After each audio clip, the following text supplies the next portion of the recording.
All right, what's good, what's good, what's good? Welcome to Reflections of a DJ, the R.O.A.D podcast. We have a special edition. We are on the record right now, OTR, here in the Park MGM. We got a special interview. I got my host, DJ Never. Yo, what up? DJ D Miles. What's good, what's good? I got Jamie the Great. Yeah. We got a special guest host, the homie, DJ Eddie McDonald. What's up? From Mac Agency. And then we have a very surprising guest. I'm very honored to have him here. Yeah. Also very nervous, and I'm also very curious to know why we want to be on the show. Yes. But we have, this guy has more than 20 years in Las Vegas nightlife, probably over 25 years, including his experience in Boston. He's a former managing partner of Light Group, former CEO of Wynn Las Vegas, currently the president of events and nightlife at MGM Resorts International. Sounds like a big title. I want further explanation on that, please. Sure. We got Mr. Sean Christie in the building. That's good. Thank you. We're honored, man, for you to come on our little podcast. I'm surprised. I'm very excited. I've been looking forward at the cast of characters. How could I not be here? I mean, you have a lot of history with Eddie and Neva. Yep. And I came later in the game. Sure. I mean, you guys basically opened Light here in Las Vegas, the first bottle service nightclub in Las Vegas. Yep. Right? Mm-hmm. Yeah. And, I mean, you guys, I kind of came into the mix. And, I know you came from Boston. Yeah. And then you initially opened, I would say, what was it? It was House of Blues? In Las Vegas. You opened House of Blues in Las Vegas? I didn't open House of Blues, Okay. actually. I came after it was open. Okay.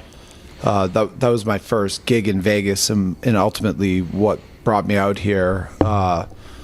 Andy Massey, who came out and opened the House of Blues in Las Vegas prior to me coming out here, was my boss in Boston.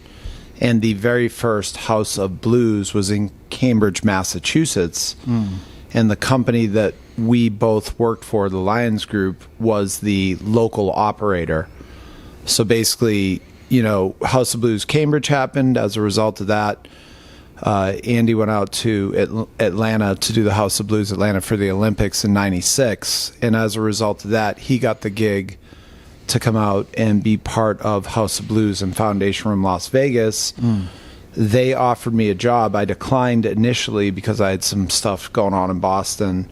And then I end up out here, the September, before, what was 9/11? 2001. Yeah. So I was here September 3rd, 2000 was when I got here for the House of Blues. What changed your mind to come out here to Vegas? Yeah, I mean, again, my grandfather was sick at that point, way back when. He passed on, R.I.P. And once that happened, then I was able to come out here because I wanted to be with him, during the last year of his life. So, introducing the new bottle service club here in Las Vegas. The thing is actually about bottle service. I think that Light was the first one that did it in a meaningful way, but actually other people had been doing it. R.O.A.D had bottle service. Rum Jungle had bottle service. Actually, I was a guest in Dre's, Cody Starrett, who's still in town. I mean, to sit at Dre's, you would have to get a bottle after hours. You would have to get a bottle. So I wouldn't say, and even Babies, which was the precursor to Body English, they had bottle service too. So I wouldn't say that it was the first bottle service, because I'd just say we probably were the most high-profile place that when Andrew Sasson came out, and he was my boss, where you had to have bottle service to sit down. I think it was a little bit looser at the other places, but Light was the one that really was strict and enforced, and basically it was mandatory. You had to have a bottle, if you will. Well, it kind of changed, I guess what would say the concept of nightclubs and bottle service in Las Vegas. Sure. I mean, and it's lasted for over 20 years now. Yeah. Right. Well, bottle service is nothing new. Yeah. I mean, I'd been going to Miami for Winter Music Conference, and if you sat down, I saw Josh Wink in the main room at Living Room, and King Britt was in the back for WMC 97. Wow. And Naomi Campbell, coincidentally, I didn't know anybody. I just had a connection to get into the club. And my brother, who's 4 years older than me, him and his friends made money. Yeah. And I had no money, but we were able to get a table. But at the Living Room in Miami and Chaos and all these places in the 90s, it was the same thing. New York, if you went to New York, at the original Light, it was the same thing. You had to sit down or Jet East or... Definitely Jetties. Conscious Point. Yeah. Any of these places you had. So in Vegas, Light was probably the one that put it on a map in a meaningful way, but it had been around in America 10 years prior even. Do you see it changing, though? Because it seems like the new generation doesn't understand, or they don't really see the benefits or the value in bottle service. Have you noticed that? Yeah, I think the biggest difference with the new generation is new generation doesn't have any money yet. Yeah. Millennials, everybody's sitting there sweating, oh, millennials this, millennials that. When they have money, they'll spend it like everyone else spends money. I think the idea that, On the Record's a good example of something that has a nice blend of both, in the sense that you can probably come here as a guest that's just we'd call general admission, and have just as much fun as a bottle service customer, because you can come into this room, you can go to a karaoke room, you go in the main club, indoor outdoor patio, it's experiential. So that speaks to a younger generation. But when you get money and the club is crowded, if you got the money, you're going to get to a place and pay up so that you can have your own spot. That's all it's about. It's really not about, hey, I don't want to pay for the bottle service. It's, I don't have any money to pay for the bottle service yet. And give them another 5-10 years, they'll have the money, and they'll start gambling. They'll start taking bottle service. What's really gone down is more champagne. That's probably the thing. In one of the biggest differences in the past 5 years is that, it's cooler to get a bottle of tequila than it is to get a bottle of Dom. The status symbol, we all know, New York, etc. Right. You had to get a bottle of Cristal. That was the ultimate baller status. Right. The ultimate baller status now is if I got a bottle of Clase Azul. That is, I've made it. I get to ring the bell.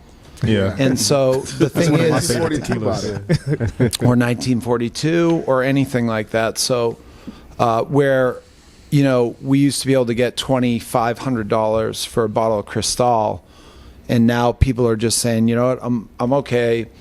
Maybe I'll pay $400 or $500, $600 for a bottle of Tito's or whatever. Champagne sales have really gotten hit because I think that consumers, by and large, that's where they've decided to kind of trade down. Because also, if I get that bottle of Clase Azul, I'm going to get 5 glasses out of the champagne. And I also think that hip-hop culture, which usually leads, I think hip-hop culture is also saying, okay, with Diddy or with Jay-Z or with Drake, even though he's got his champagne and things like that, I think that usually it starts in urban culture and then trickles down almost unanimously over generations. So I think where... Even in spirits and liquor and all? 100%. Really? I think it always, in my opinion, what I've seen being a 45-year-old guy in clubs, is that most trends start in urban culture. And then, basically...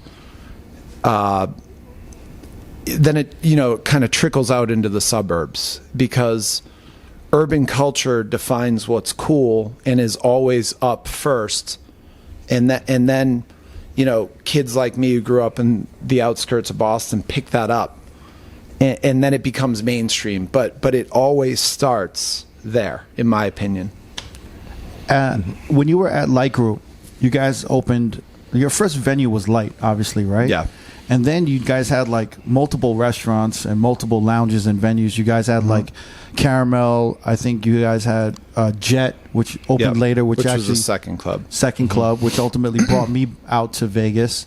And then you guys had Mist and Treasure Island, which I forgot about. Yeah. And then you had 2 restaurants, Stack and Fix. Stack and Fix, which was kind of was that the first venture into restaurant, pretty much?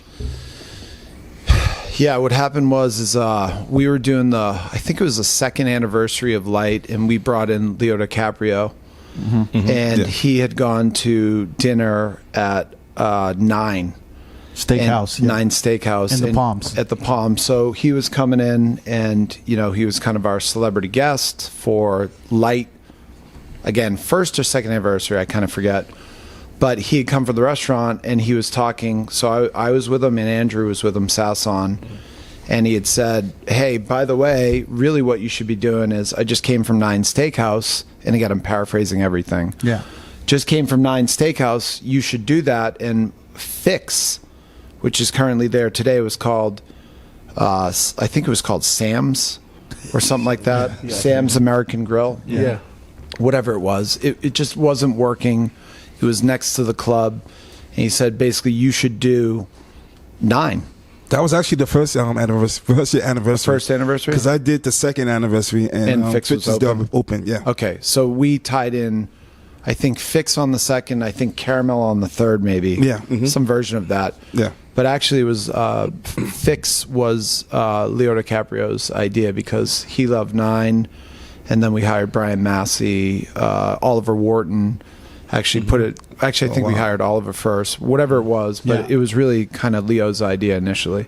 And I never knew that. Wow. I didn't know that either. Yeah, That's amazing. Yeah. And then typically, you guys are like Light Group was a management group, right? Yeah. So you guys, basically the casino hotels would hire you guys, or they would.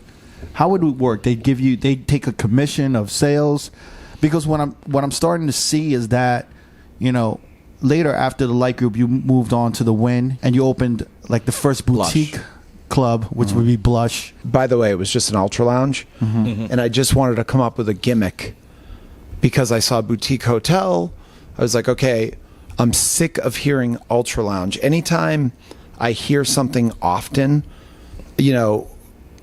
terms in pop culture that become boring, I don't want to use them again. So if you tell me you're going to plank, I'm going to tell you, okay, come up with something else now, or, the big trend at that time, led probably by places like Taboo or the place at Mirage, which is now still, Revolution.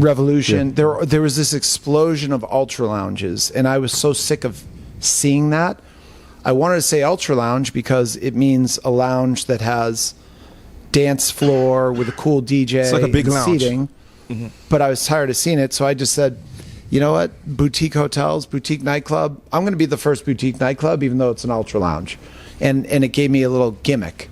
Right. So I just called it a boutique nightclub. But anyhow, so I had with Las Vegas Nightlife Group a management deal for Society, which was a cafe, Blush, boutique nightclub, ended up doing Andrea's, and then Encore Beach Club and Surrender. Those were all management contracts. And at the end of that, basically, I was doing so many other things in the company that were meaningful to the company at that time, that At Win, at Win, that I didn't have the ability or time to flex my company outside of that building, that I decided to become an executive because I was able to trade out, okay, if I'm going to come in-house exclusively, which I already was anyhow, then all I cared about was really learning other facets of the overall business.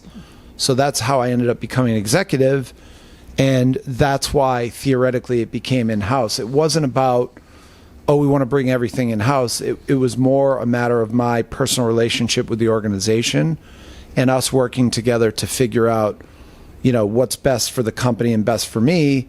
And then it makes sense to have everything in-house. So that's how it ended up in-house. And as it relates to MGM, you have to do all types of stuff. It just so happens that because I am here, that the group and team that is collaborating every day with everybody in this company, and that I know how to do that within a resort culture.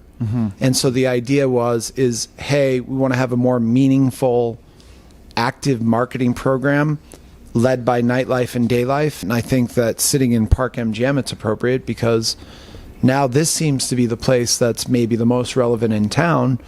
And a lot of that has to do with a lot of things, including entertainment, because we have amazing residents like Gaga and Bruno Mars and things like that. Well, you have the Park Theater, which is basically connected to Park MGM.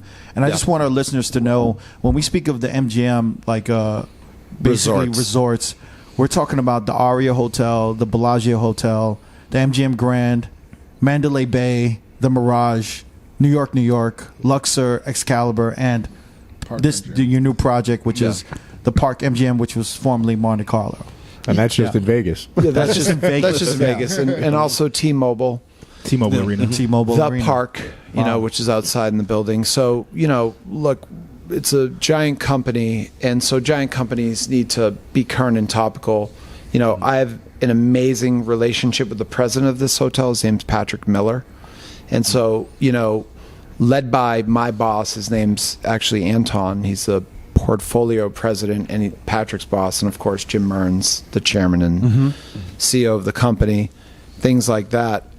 Park MGM set out not under my vision to become this cool place. I came in a couple of years ago, and one of my first meeting actually was in Park with another boss I have a lot of bosses, Bill Hornbuckle, and he just said basically, hey, we want to really, the ambition here, again, led by that Park Theater and T-Mobile. Those are really the anchors of this property. There are many anchors of the property, but, that's kind of the start of the conversation. Go in there and integrate and come up with concepts and, get integrated and work hand in hand with the property to try to make this cool and current, which is ongoing. Sean, I have a question. It seems like there wasn't really a rollout from the change from Monte Carlo to Park MGM. Right. It just kind of happened. Sure. Was that strategic, or was that from your opinion? Well, I think what happened was you have an option to close, or you have an option to kind of go under construction while you're open. I think that the strategy that MGM, prior to me coming in, was we're going to keep it open because, remember, Park Theater's been open for, 2.5 or 3 years with all that construction. And then you have other places, like right now, the Hard Rock closed, and they're closing, and they're reopening as Virgin. Right. And I think it's, tomato. And I think that, the only way to understand what works is to get a little time under your belt and look back. And all I can tell you is that sitting here today, Park MGM, led by artists like Lady Gaga and Bruno Mars, Park Theater, Golden Knights at T-Mobile, Italy, Nomad, all these things, and all the things that we're doing here as well, that it seems like it's working great now. Yeah. Do you try to definitely push all the venues pretty much? Because, in Park MGM, you have Best Friend with Roy Choi's restaurant. You have Italy. Yeah. You guys just opened Mama Rabbit, which is like a tapas tequila bar. I haven't been there yet. And it's then a lot of fun. You can Jamie DJs at all your properties. Yeah, pretty I much. DJ at Mama Rabbit and Best Friend, and the cool thing about it is that yesterday, let him tell you. Unfortunately, Lady Gaga canceled, and because there's so much to do in this property that everything just got filled up. Like I walked into Best Friend and it was jam packed. Like you couldn't sit anywhere. And then Mama Rabbit was packed. Like people can gamble inside. So there's a lot of. But are you guys really shifting when it comes to the direction musically or event wise at all your venues, especially OTR, which would be like the nightclub venue? Right. Are you shifting everything to basically kind of be an after party for what happens at Park Theater? So if there's a Bruno Mars there, or if there's, I don't know who, whoever's the resident acts there, like a Gaga, Janet Jackson. Are you really catering to that? And is it really kind of shifting everything in the hotel and the nightclub? So, there's a lot of venues here. So there's Juniper, that kind of when the concerts let out, a lot of the people end up there. So we'll play, which is like a casino lounge. Yeah, it's a really cool. It actually won, best lounge from Eater last year. But it's a gin bar. That's a cocktail bar. That's where we partnered with Craig, a guy named Craig Chartler. He's a head mixologist from the company, and he's amazing. So actually, I think people go there because there's experiential cocktails, for example. Mama Rabbit is kind of a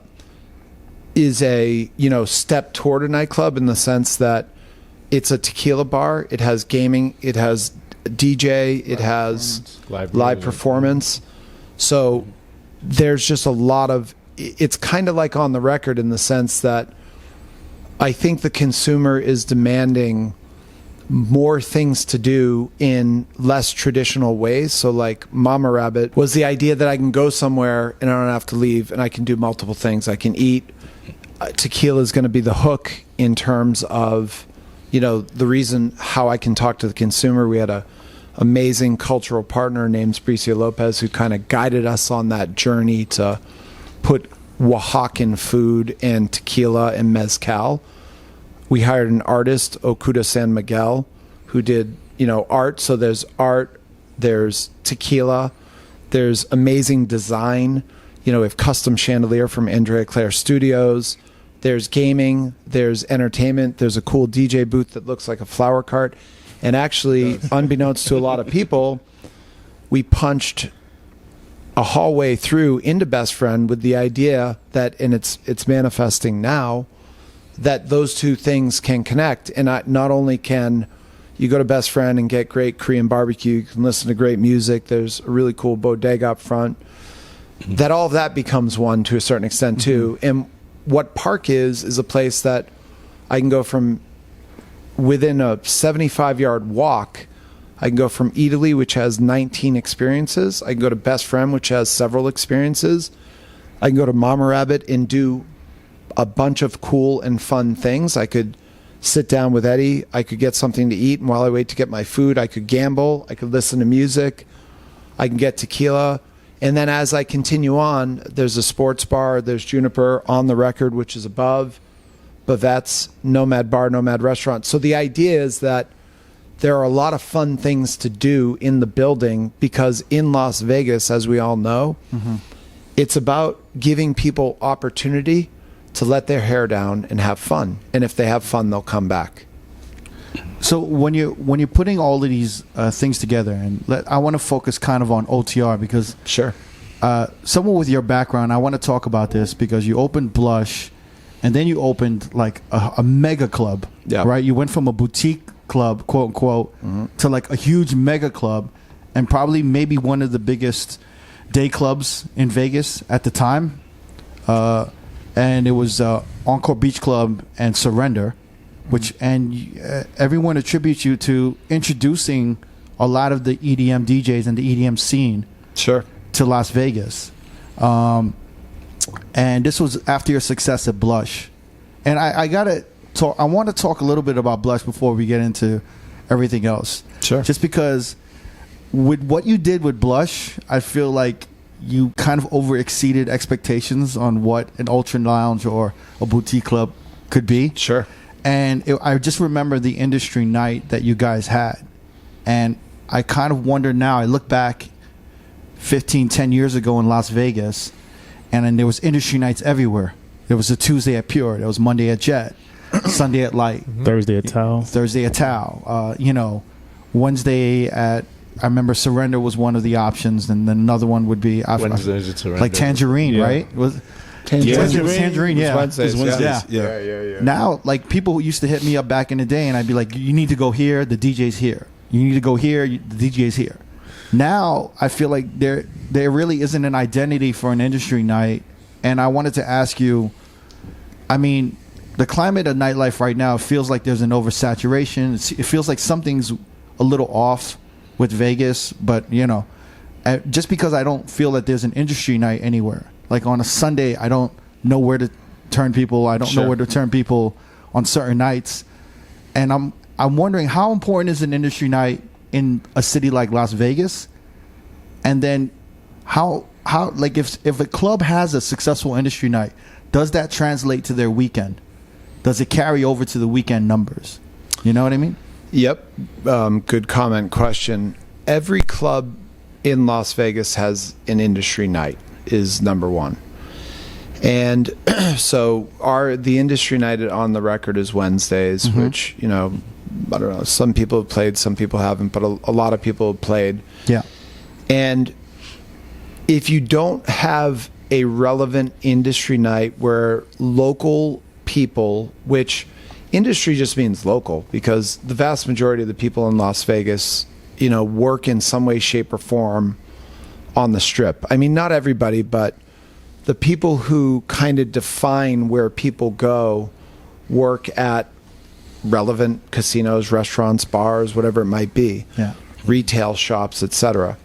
So the way that it especially works now with social media is, and the way it used to work is, you would get off the plane and you would ask your cab driver, your room service person, the person who is at the front desk, whatever it is, where do I go? So at Light, as an example, or we did Sundays. At Jet, we did Mondays. At Blush, I did Tuesdays. Right. At Surrender, I did Wednesdays. And, here we do Wednesdays. I always like Wednesday nights. But if local people if you do not get them to go to your club, then the way it works now is they don't post on their Facebook or Instagram or Snapchat or whatever it is, I'm here. And then that spreads out to their circles. And once industry people and local people start putting it now on their social media, which is a form of buzz or word of mouth, right? That kind of gives you the check mark that, okay, here's 15 places. I've seen 5 of these because my friend Crooked is always on Wednesday nights. I don't know what On the Record is, but it seems like that Eddie and Crooked and Never are going up and hitting, up this spot. I want to go check that out because it looks pretty cool. So in the city of Las Vegas, it always starts with the locals. So every single club has an industry night. It's whether or not it's popular or not, or done well or not. I remember it used to be like Sundays. I think it might have been you in like 2001 or 2002 when we reconnected. Somebody said, if whoever owns Sundays owns the crown. So the way it used to work was, if you had Sunday nights, that was the defining moment for your club. If you could go after on Sundays and get it, because House of Blues had Sunday nights with Grandmaster Flash, who was a resident DJ there. And then when, Andy went over to Light, brought me over with Andrew, and then we said, well, we're going to take Sundays. Then we started doing DJs, everyone from Eddie to Neva. But in addition to that, we started doing DJ AM, Mark Ronson, Stretch Armstrong. You also had Flash, things like that. Yeah, Flash, and I don't know, a lot of those types of people. Yeah. A lot of those types of people. We spoke with Shecky, right? Yeah, Shecky. Shout out to Shecky Green. Shecky. And he was telling us that, Light was actually DJ Am's first, high profile Vegas Vegas gig. And that was your choice. And I kind of want to know, where did you hear him from, and how did that come about? I was talking to Sheck, who I had just met via Justin Hoffman, actually, and he'd said, hey, Shecky, started The Source magazine, and I was like, wow, really? White guy from Harvard started The Source. I had no clue who he was or anything like that. I met him at Caramel, and he came to me, and I was aware of DJ AM from his party in LA. Was it Banana Split? Ice cream, Banana Split. Whatever. Ice Cream Sunday? No. Before that. Before Banana Split. I know whatever. He was a hot DJ in LA, and I'd gotten to Vegas. I'd started going to LA off, and he was the guy. But this is way before that. It was at Las Palmas, I believe. No. Actually, he was playing in LA at that time, and he was playing for Brent Bolthouse. Whatever the Brent Bolthouse party was. It wasn't Banana Split. No, Banana Split came later. Whatever it was. I'm not sure if it was Las Palmas. They all kind of blend together. Yeah. But he was kind of the cool up and coming guy. Right. So Shecky came to my office, and I was like, look, I want to bring in cool DJs like I used to do in Boston. In Boston, it was all about bringing in New York DJs. Like anybody who was cool in New York, if you brought them to Boston and just said, DJ Mighty My Life New York City, you had a night. Right. Because there was no internet or anything. So anyhow, I became aware of AM. Shecky had a relationship, and again, I forget some of the specifics. We did the party. It ended up being, one of the best nights of all time at Light. We had AM back one more time, I think, and then Body English stole him from us, over-offered on him, and got him to play Sunday nights on their Sunday, which ultimately they ended up, again, we had a nice run at Light on Sundays, probably 4 or 5 years, but because of DJ AM, because of DJ Vice, they ended up really becoming the de facto place. But we had already had a 3-4 year run. Right. And so it was all good. Yeah. But that was really kind of also the start of like Vice in the city of Las Vegas being a prominent figure. Right. And we also had, in that same series, we also had, Mark Ron. It went, I remember, I'm sure you even have the flyer. You were on No, you it. had like the big city DJs. Yeah, flyer. we had baseball AM. cards, right? And we had We did DJs. baseball cards, did everything. Yeah. But we had that particular series was AM, Ronson, Stretch, and my CD release party. yeah, and his CD release party, and it was called like Big City. And you also City had DJ. Grandmaster Big City Flash. DJs, and had Flash too. Flash was a buddy of mine because of House of Blues. Yeah, okay. Yep. And we brought him over to Jet too for a little while. Brought him over to Jet. Yeah. What's up, Flash? And Hurricane, Oh yeah, Hurrah. boy, yeah. my man. How did you guys feel losing DJs like that, losing residents, or like? I just, over the years, so, my background in Boston Yeah. was also, nightclubs. Right. And so I booked nightclubs in Boston too. So I had already been in the nightclub game before, like I was 26. I started young in nightclubs, but I started booking bars as a way to promote them so that they would let me bartend. Like that was the quid pro quo was, hey, I'll come in, I'll promote, but I want the shift at the main bar. But I became really good at promoting. So then I started cutting door deals with Andy at Bill's Bar. We did a take on, Soul Shack, basically. And so, basically we kind of ripped off Nels. I heard y'all kind of ripped off Soul Kitchen. That was the party in New York. I mean, it was all that. Yeah. It was that entire genre. So it was like, Justin had done on Thursday nights upstairs at Axis. He was doing something called Psychedelic Soul Shack, and downstairs at Axis, which again was Andy's thing, he was doing DJs primarily. I don't know, all the whatever cream DJs and stuff like that. And upstairs, though, which was the party, which Justin DJ'd, was called Psychedelic Soul Shack, and it was primarily an old school hip hop party. And so that was my favorite party. So I took over Wednesdays at Bill's, and it was dead. We promoted really hard and had Justin, and coincidentally, just one of those moments. So Boston didn't have celebrities back then. Like if a celebrity walked into a nightclub in Boston, I mean, the world's, everybody knew the next day. It never happened. Now it happens, all the time there, and they even get the Red Sox, stuff like that, but we really didn't have celebrities. So on the first night that Justin and I did, Justin being the DJ of this party on a Wednesday, and I forget what movie it was, but Forrest Whitaker showed up.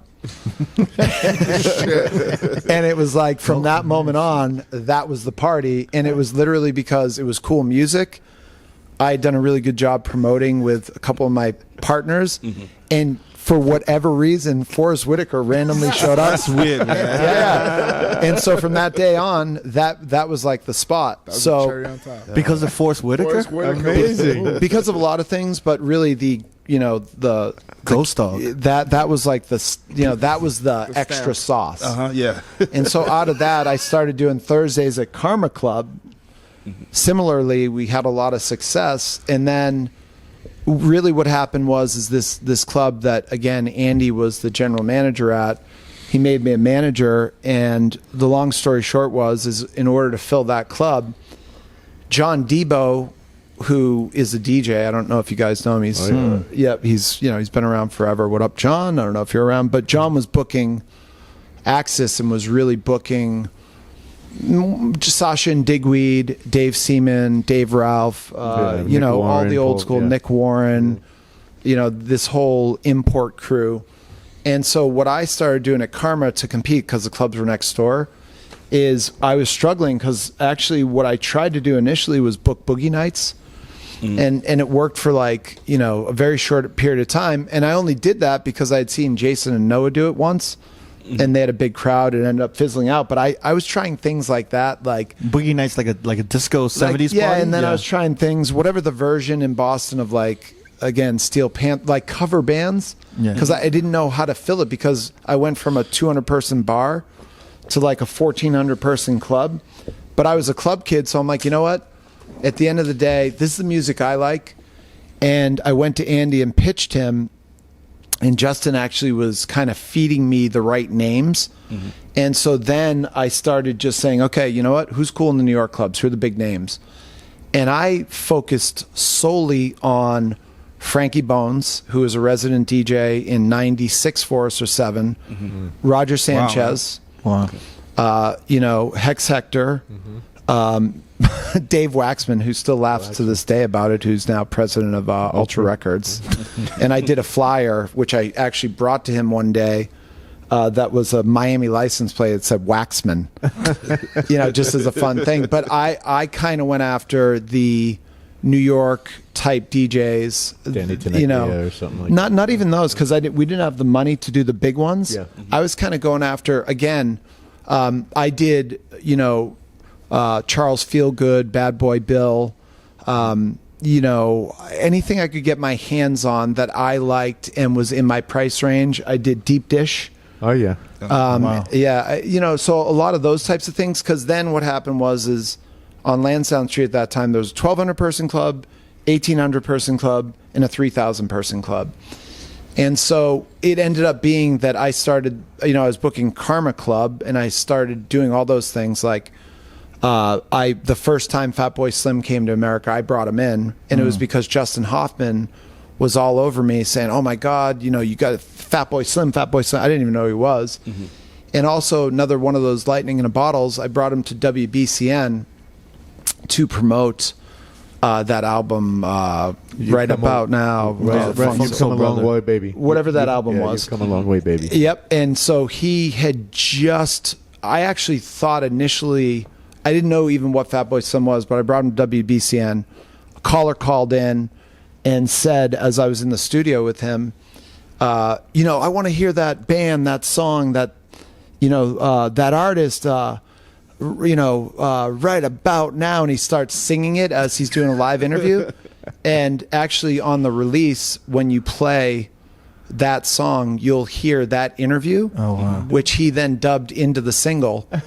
And actually, so if you know, right now play that song, you'll hear that intro. That I was sitting next to him. It was his first time in America. Wow. Oh, and it was also his first time in Boston. That's cool. And I brought him in, and his agent, who, you know, I still know today, she works for WME, Sam Kirby.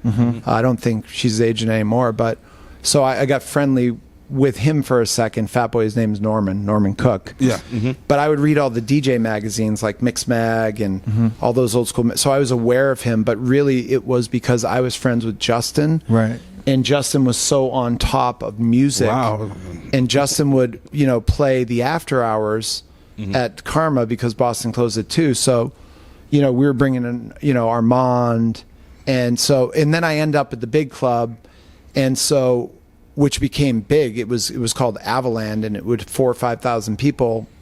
Jeez. And actually, coincidentally, so Tom Mello booked it, who, you know, some people know. Legendary. What's up, Tom? Yeah. I think he's still in the game. And Fedor Benucci, who works at Cosmopolitan right now. I think he's the director of, I think he's still there. And Debo.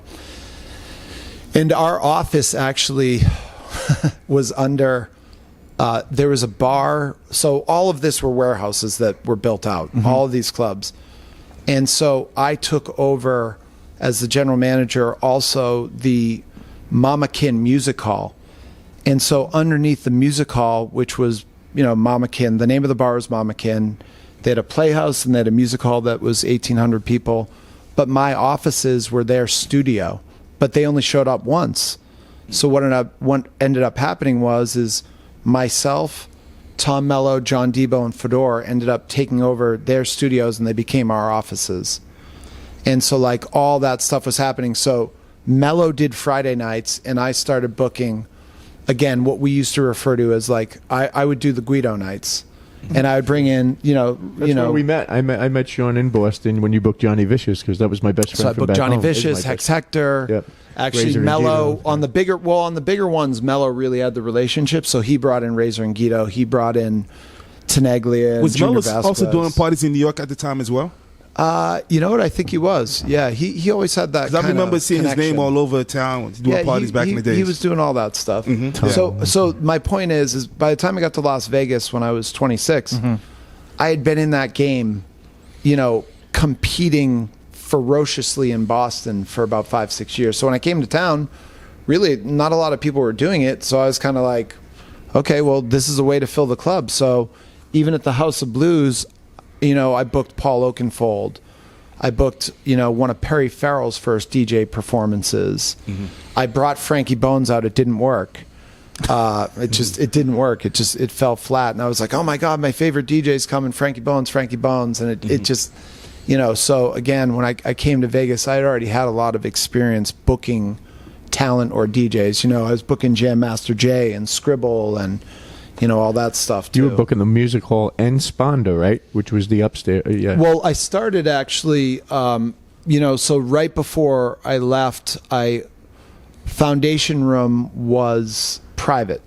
And so it's like membership only. It was membership only. So basically I put a team together, which was Jesse Waits and Mike Fuller. Fuller came up with the name Godspeed. And, I launched it with them. It was under my direction originally. And then after I left to go to the Light Group, Fuller ended up taking it over and making it successful for years and years after. But I actually had hired Fuller, and Jesse was working with me at the House of Blues. And so, obviously Jesse was really popular. So the three of us kind of launched that night together. But, I was booking the music hall as it related to late night stuff. Like, I'm obviously a huge Daft Punk fan. And so Madonna came to town. And her musical director at that time in 2001 was Jacques Leconte. Yeah. And, so he had Les Rhythm Digital. He had, DNA with Daft Punk. And I was like, I don't even know who Jacques Leconte is, but I know that he's connected to Daft Punk, so I'm going to book him. So it was stuff like that. I didn't even really know what I was doing, but just trying things out. How important right now, in this climate right now with social media, how important is a good DJ versus a DJ with a heavy social media presence, in your opinion? Yeah, I think that a good DJ is like, if you go to a good restaurant and they have bad food, it's the same thing. It might have all this hype, but then when you get there, you're disappointed. So for me, I've always been a DJ snob in the sense that any club, if I don't like the DJ, they're out. I don't care. You start playing bad, I'm all about the guests, and I'm all about how I feel. And so for me, I care as it relates to having a good party, but the magic is hopefully someone that has the ability to market themselves and have good social media, but also delivers. So I'll take someone that is not on Instagram if they kill it in the club. Because no matter what, if like I or my team, if we do our job, right, that shouldn't matter. It's a piece. It's not the only piece in some cases, unless you get into really big places, which are more almost like concert halls, but for nightclubs, if you will. Because when a venue has multiple DJs coming in and they're switching DJs, is that for an attraction? Is it to market something new, or is it just you're testing people out? Because I always people wonder. Get bored. I mean, you think so? Yeah. I mean, look, the staff can make or break you. So I used to laugh, Mighty Milo, we all know him, right? Yeah. So when I was at Wynn, I always thought Milo was one of the best DJs in town.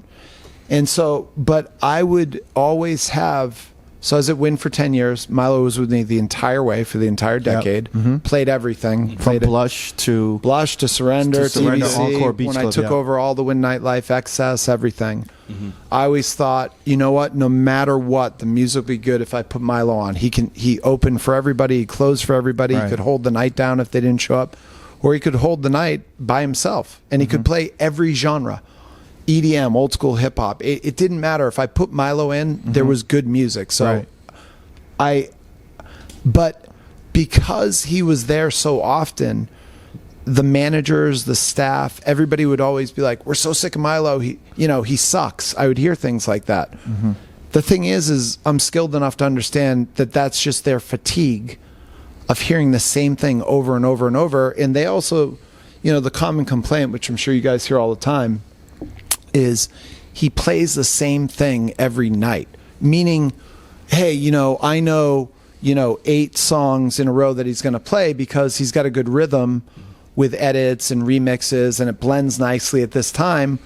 And at the end of the day, if it works, it works. Mm-hmm. But the thing is that if the staff gets tired of you, there's noise around it. So you have to switch it up because the people who are there every night, mm-hmm. they don't want to hear the same thing. So you have to keep it moving. Yeah, every DJ's I dealt with it forever. Of course. I've been dealing with it my whole life. Just the staff, look, if the staff likes what you're doing, they become the best promoters. Right. If they don't like what you're doing for whatever reason, they also can sink you. Mm-hmm. They could make you or break you. They could make you or break you is a better way of saying it. So it's very important to, as much as you can, be cognizant of the way they feel, because they become, in some regards, your best promoters. And then one of the issues, like I brought up with the industry night, is that I feel like there's no identity to a nightclub anymore. Mm-hmm. So because they change DJs so often, right? And some DJs are good, some of them I don't know, some of them I know are okay, and I just don't know where anyone is anymore. So there's no resident DJs anymore, So I was just wondering, to me, whenever I would go out, for example, like I love Eddie McDonald and Pete Chavoy in OTR, on the record, in the patio, in the bus. I love you guys there. So whenever I'm there, I want to hear you guys, but sometimes I'll go there, there'll be another DJ, and I'm like, man, this wasn't the experience I had last time. Last Saturday, Eddie, and because it was so perfect, you know what I mean? And it's one of those things where I'm like, I think that identity is important. Well, you have to, by the way, that's 100% true. Yeah. And the thing is that sometimes that works and sometimes it doesn't, because as you program a nightclub, mm-hmm. there may be other reasons. And I can tell you, I still, to this day, no matter what's going on, am involved in every single place's DJ booking, because to me,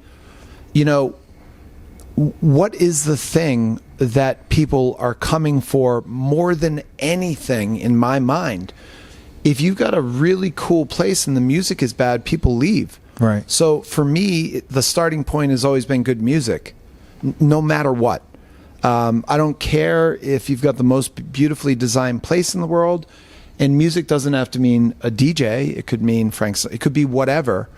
But the thing is that it's more interesting to me as a consumer. So if you're a local person, sure, maybe you're vibing with Eddie or whatever, but the vast majority want different stuff. And the thing that I've always, kind of believed in, which one of my previous people who taught me marketing, Steve Edelman, when I worked in Boston, he was a club titan in New York. He really taught me a lot about marketing. Was, he just said that if you go to a club or a lounge or a bar, it's like watching a TV episode. If it's the same thing every week, it's boring. If you see the same band every week, eventually, if Rolling Stones your favorite band, if I go see them every single week, eventually they're not my favorite band. I've always subscribed to that theory that although you came and you're disappointed, hopefully the person that was playing was good, hopefully. And again, that's always just an opinion. But if the person's good, you win more than you lose. And that's what you're trying to really do. Right. Mm-hmm. I just think... I think sometimes a resident DJ, mm-hmm. I know it can be like repetitive. I know at certain times it can be like, oh, this is like the same thing every week. I think on a weekend in Vegas, though, I think it's important to have an identity, just because some people come out here every 2 months, every 3 months, every other month. And I think on a Saturday or a Friday or even an industry night, it's not the fact that I just want to see Eddie on Saturday. It's just the musical experience that I'm hearing there There's not many DJs that can recreate it, right? The thing is that generally speaking, what you're trying to do is keep the same format in the same rooms. Right. So the consumer on the weekend that comes from out of town, so if you go to any club in Las Vegas, if you will, this or whatever, I don't know, 85% of the people are from out of town. Right.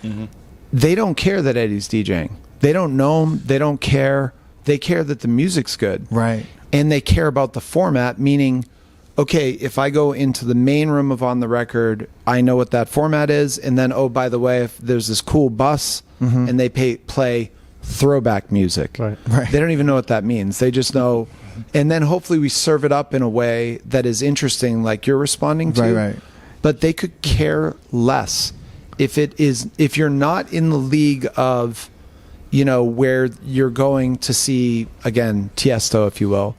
They really couldn't care less, is the truth.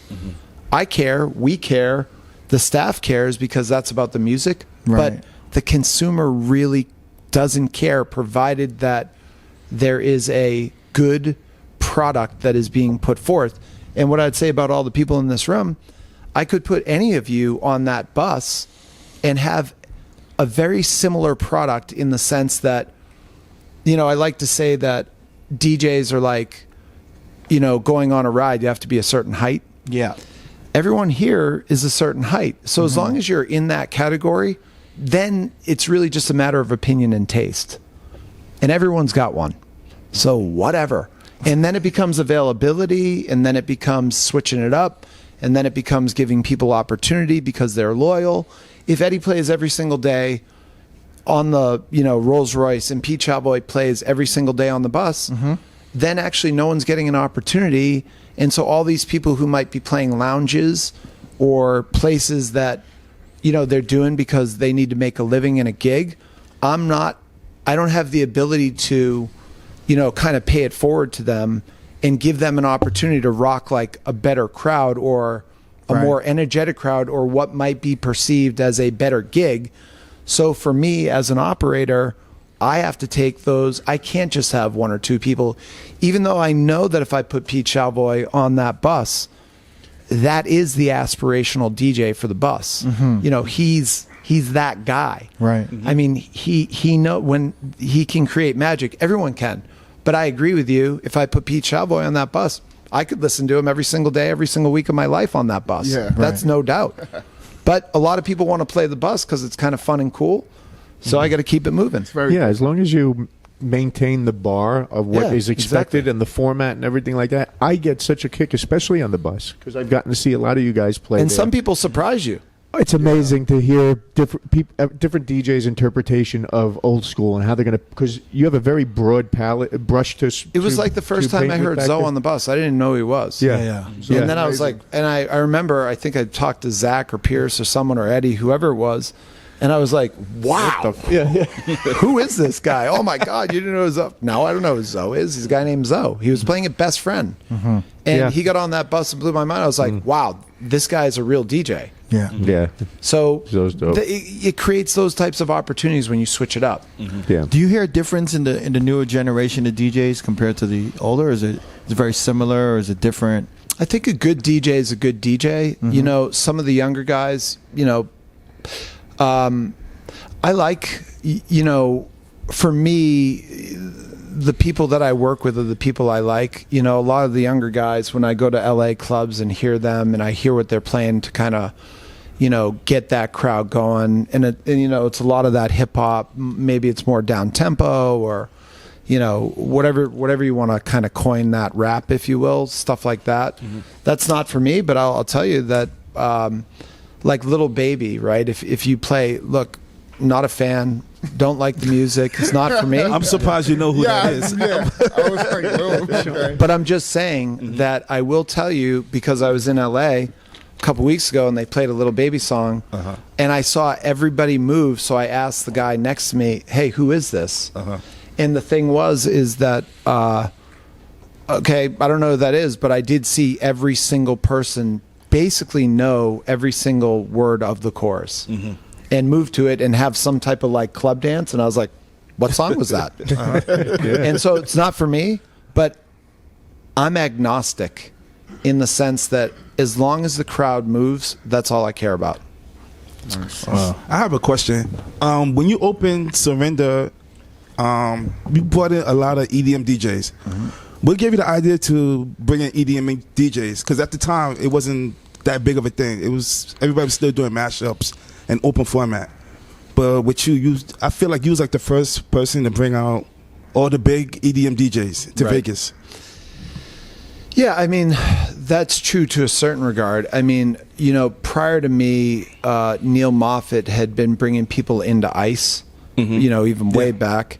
And then actually what had happened is that Encore Beach Club and Surrender, and actually initially it was just Encore Beach Club, which was the old entrance to Encore. But when you walk through the doors to Encore where you'd pull up to the valet, there was a foyer that had 3 trees in it that was 4,500 square feet. And he came to me and said, hey, if I give you the 4,500 square feet, can you come up with a way to incorporate it so that you can have a day and night thing? Yeah. And I said, sure.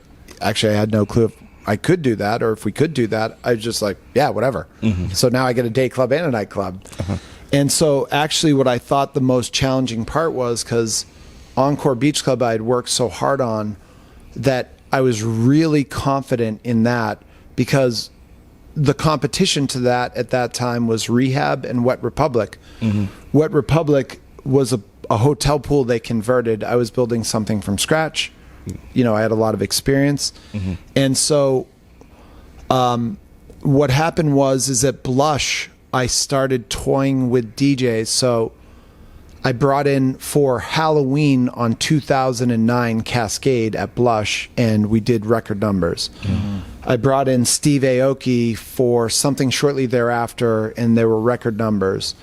Right before... And Blush is like, what's the capacity there? It was there? 385 people. Yeah. Wow. And so I brought in LMFAO right before they really exploded, had them on the bar, which we did all the time. I did Flow Ride on the birthday party, for my birthday party on the bar, because we would use the bar as a stage. Yeah. And so I was seeing that there was a huge appetite for those types of artists. And then in addition to that, DJ AM was doing Fridays at Rain, and Paul Oakenfold was doing Perfecto at Saturdays. And I kind of took that in and was like, okay, well, you know what? I basically, part of what happened is when I opened Jet Nightclub, I got in a bidding war with Stevie D for DJ AM and Mark Ronson. And, you know, in losing out to that, one of the things that I saw was we started building Jet Nightclub. And I had watched Hip Hop Honors where Kid Rock was scratching on stage on VH1. And I was like, wow, Kid Rock's a DJ? I had no clue. But I was like, this is super cool. I had perceived him to be a rock and roll guy. But actually, he's scratching hip hop and he's really good. And so I brought him out to open, which you might remember. I DJ with him that night it was New Year's Eve. Right. Because he came late. He came after 12 o'clock. He came after 12 o'clock. But we celebrated New Year's and I had to 12:30. And I had to give him, and it was the first time anybody had ever asked me for a private jet. I'd never even really been on a private jet, to be honest with you. And he wanted like $12,000 so he could borrow Bob Seger's jet to get to the gig. Oh, shit. And I had to pay for his fuel. And then the other funny part about that night was I got a random phone call from Wayne Newton. And he wanted me, because he had seen the advertisements for Kid Rock. And he got me on the phone and he said, hey, I want to give a bottle, maybe it was whiskey or whatever, to Bob and put it in his room because they were friends and like wish him a happy New Year's and stuff like that. So I was like, what the hell's going on? But the long story short is because I had lost out on the bidding war, I had a deal with Mark Ronson, a handshake deal. I went to his hotel room at the Raj. We shook hands on it. Stevie just over offered on him and he stole him from me and it was all good. And, you know, I'm still friendly with Mark to this day. He just played here recently and I have all the respect, of course, for him in the entire world in regards to DJing, producing and everything. He's a godfather. He's on Mount Rushmore. And also that same instance happened to me. I was with my family in Martha's Vineyard on vacation and I actually had a deal with AM. I brought him back, and Shecky was kind of the conduit to that deal. And so it was the resident DJs were going to be Stretch Armstrong, Mark Ronson, and DJ AM for Jet. So Stevie like over-offered by some ridiculous amount of money, which I didn't have the ability to kind of counter. Yeah. And so I kind of went 1 for 3 on the DJs. And so AM ended up becoming, you know, the superstar of Las Vegas, and was really, if you had him at your club, you know, he put Pure on the map, really. And so what happened is in Las Vegas, I was sitting there kind of analyzing the marketplace, and I was saying, you know what? Steve Aoki, at that time, you know, was really kind of, he was edgy because he had a hip hop background, and everybody I had started listening on BPM on Sirius Radio. I got it on my in my car, and BPM I was listening to all the time. And he had a song or remix or both of Kid Cudi, Pursuit of Happiness. And I was like, this is exactly what I'm looking for. EDM with a hip hop edge. So reached out actually to Shecky, and I said, you know what?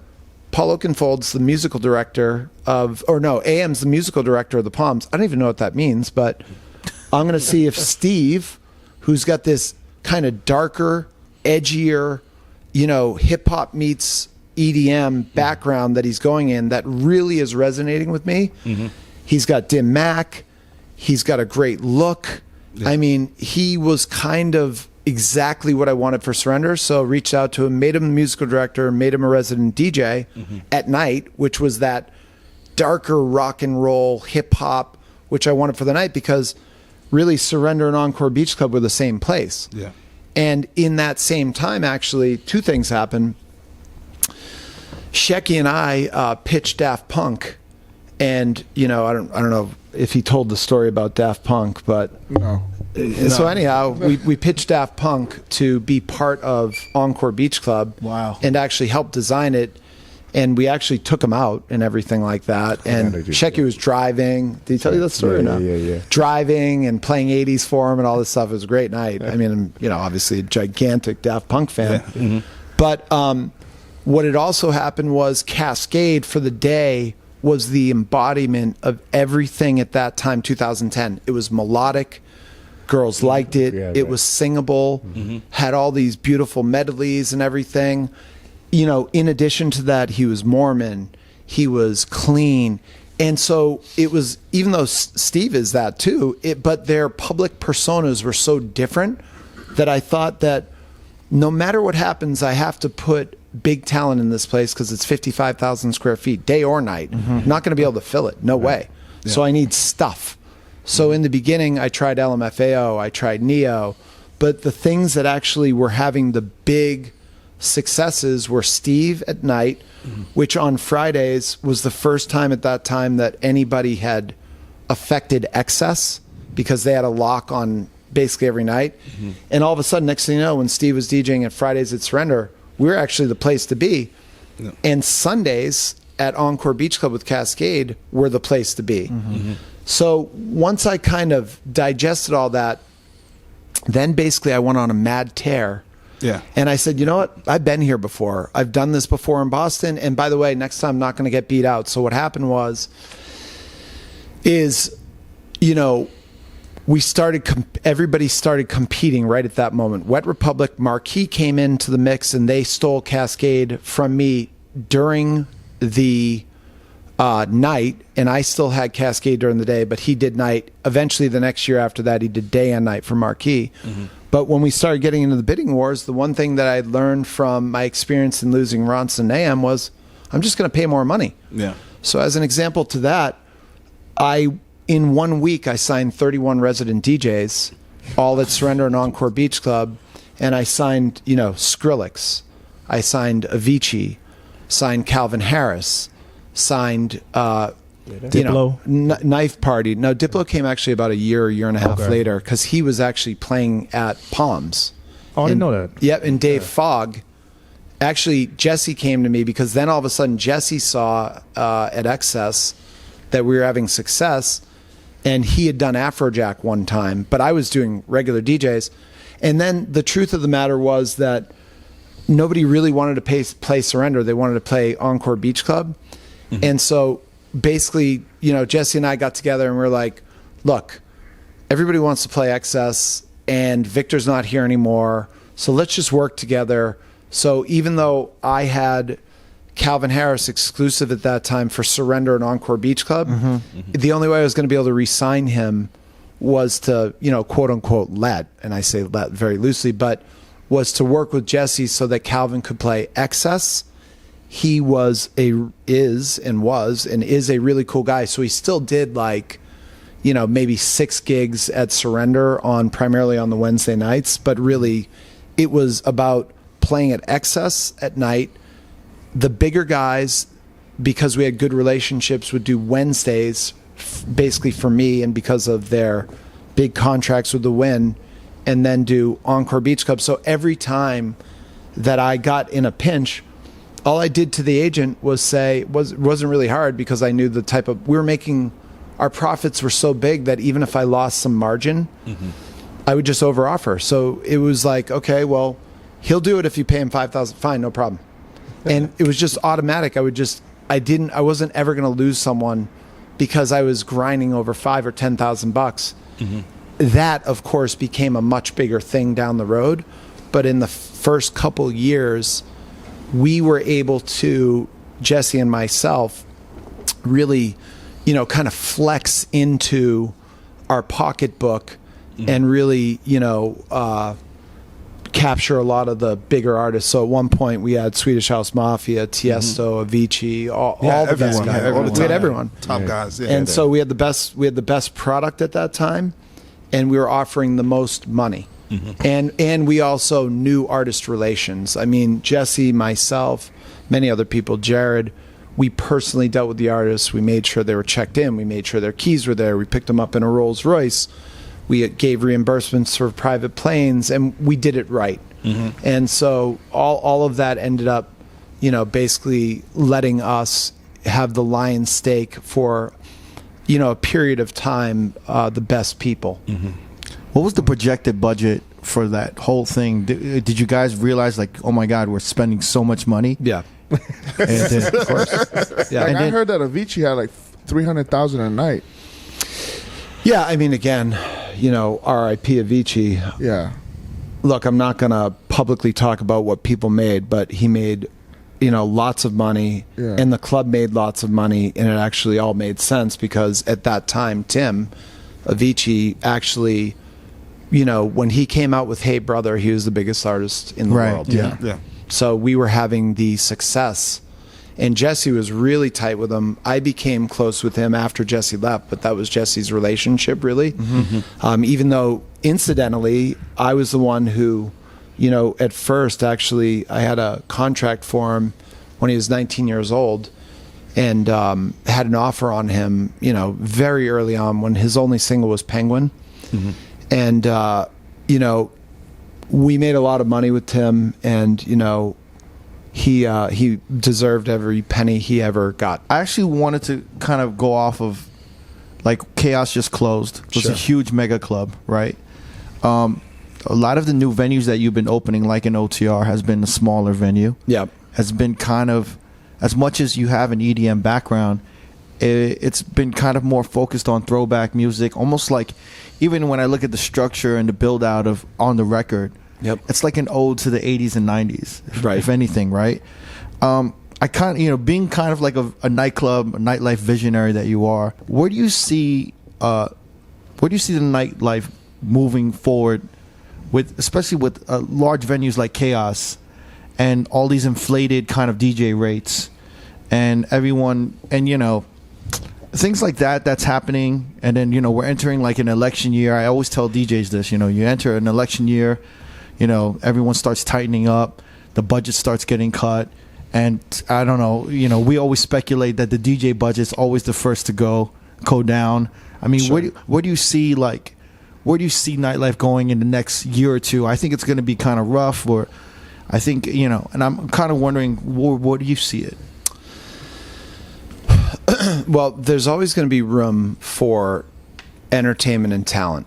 So, the idea that, for example, someone like Calvin Harris or Tiesto or Steve Aoki or whoever it might be, A-list DJs or Drake or whatever, those places are going to be full. It ends up becoming an equation on how much did you pay and, kind of what's the return and what do you spend. So there's this huge business that is very tricky to make those types of bets. Mm-hmm. And I also think that, one of the other things you have to have is space. I mean, so, it looks like the Palms had space and they utilized it to try to flex, to go after DJs. It didn't work, whatever. Mm-hmm. And there's a lot of good people that tried really hard to do that. Right. Yeah. And so the only way you're going to hit a home run is the swing. And sometimes you strike out.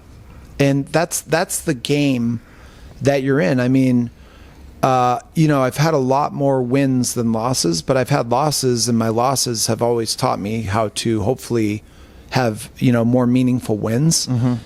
And as it relates to nightlife, I mean, in my mind, nightlife, kind of the moniker. So I'm president of events and nightlife for MGM Resorts International.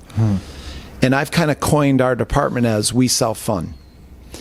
And so for me, whether you want to call it nightlife or day life, it's the same stuff, but it's really just about how can I make it so that you have fun? Because if you have fun, I know that you'll come back. And so I don't care if fun is wrapped up into, a big venue like a Hakkasan, which I like a lot, or Wet Republic, or if it's wrapped up into On the Record, which is actually concepted by, the Houston brothers. I came in, I operate it. We really, do the operations, but this is their vision. I came in and worked with them to make sure that it was appropriate for the market and things like this, but that the main club is actually based on their place in LA, Break Room 86. I've been to that one before. Yeah, it's pretty dope. So the thing is that, and even the Rolls Royce, I mean, the cool Rolls Royce DJ booth I saw, I think it was Johnny suggested, and he was like, oh, we want to get a bus. And then I was like, okay, actually, let's make it a DJ booth. So we had a great collaboration, but it is their vision. Right. The Rolls Royce, Alex Ennis bought off of eBay for $38,000, and Mike Pampnella chopped it up. Wow, man. That was their idea in a different way, but we executed it. So we've had this amazing collaboration with them, and I think that people at this point in time, really what's happened, and I think Chaos is an example, that number one, you have to be very careful in terms of how you allocate resources to nightlife and making sure, and it's not an indictment on the people who did the project or anything, but making sure you have the right company or operators. Very, very, very important, in that. And I think they had some great people. I just think, at the end of the day, it's a swing and miss, and they would tell you the same thing, whatever. And life goes on. And they built a really cool thing that just didn't end up working for one reason or another. Whether that's oversaturation, whether it's this or that. I mean, who cares? It's yesterday's newspaper now, literally. And so for me, I actually am more interested after doing so many big clubs. People get fatigued on anything. So it's like going back to that TV episode. Right. So if I give you the same thing all the time, and it's one built upon another, and I give you the history of nightclubs probably for the country and for Las Vegas. But if you start with Jet, which was a 3 rooms, 3 sounds, and we had a disco floor on top that looked like Saturday Night Fever by John Lyons, and then Pure Nightclub, which was a mega club, and then Tao came, and then Trist came, and then XS came, and we did Encore Beach Club and Surrender, and even going back to Body English, a lot of it feels the same. Like, what struck me when I went into Chaos is when I saw the statue, I was like, wow, this is really cool. I mean, when I saw that statue, I was like, that's something. I'm a huge Damien Hirst fan. I was like, wow, that's Damien Hirst, and I don't know what they paid for it, but I was like, okay, they just stepped up the game in terms of putting this amazing piece of art in the statue. And then I heard about the dome, and actually I had done a dome at Encore Beach Club. Right. Yeah. Mm-hmm. Yeah. That was an after the fact thing. And so I was like, oh, great idea, because we had always looked when I was at Wynn about how we could, after the fact, kind of put a retractable roof in, but it was so much money after the fact. So I was actually jealous that someone did it in a real way, like as part of the build, and because I had done it after the fact. But a lot of it, there's Hakkasan, there's Omnia, Chaos. I see the DNA of the nightlife in Las Vegas at Chaos. But in terms of the nightclub, I actually don't see anything new. I see the newest stonework and lighting and all that stuff's really important. But when I went into the club specifically, I thought it was beautiful. I thought they had a great layout, but it was nothing new. Even though I knew they were going to go after the best artists and all that stuff. And I was like, wow, this is a really cool club, because it is. So what I'm more interested in now is you become in the marketplace a victim of your own success. So for 10 years in this town, it's been about the DJ as the central point of entertainment. And what that really means is, and a couple things have happened, that have changed nightlife, which is, if I go see Calvin Harris at Wet Republic, what it really means is I don't have to think about where the party is, to your point. The party's there because it's slammed, it's sold out, the best looking people, the highest end people, the best looking girls, best looking guys, whether you're looking for a guy or girl, whatever it is. And so actually I think what happened is twofold, is that there have been a lot of those things.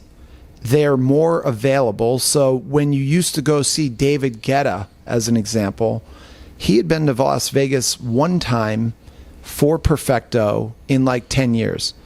And again, David's a personal friend. I think he's a genius. He's like one of my favorite DJs, but you can see him every week. So there's more availability to these artists than ever in Las Vegas. And there has been a lot of airspace related to not just artists, but big clubs where you get this visceral experience. So the thing that I think now is that it opens up a crack, that there's been everything is cyclical. So every 10 years, let's just say, music changes, or maybe it's even less, but whether it's been, usually music is defined by decades, whether it's the 70s or 80s or, 90s or whatever it is. There's that's just life. I mean, it's ups and downs, and it's karma, it's breathe in, it's breathe out, it's all that stuff. And my point is that because this segment has taken up so much airspace for so long, that there's opportunity to now do new things. And the other reason, I think why people went to the party, and again, defined by whoever the best DJ for the past 10 years in Las Vegas, that's the party, right? But actually now you can swipe on your phone and you can hook up, because there are dating apps. Right. I don't have to go to the party. And actually, to be honest with you, now I actually am freed from having to go to the party. I could just go where I want to go. So if you're a millennial that doesn't have as much money, and I can't afford to go to the hot party with the hot DJ because the prices are inflated because of supply and demand, guess what?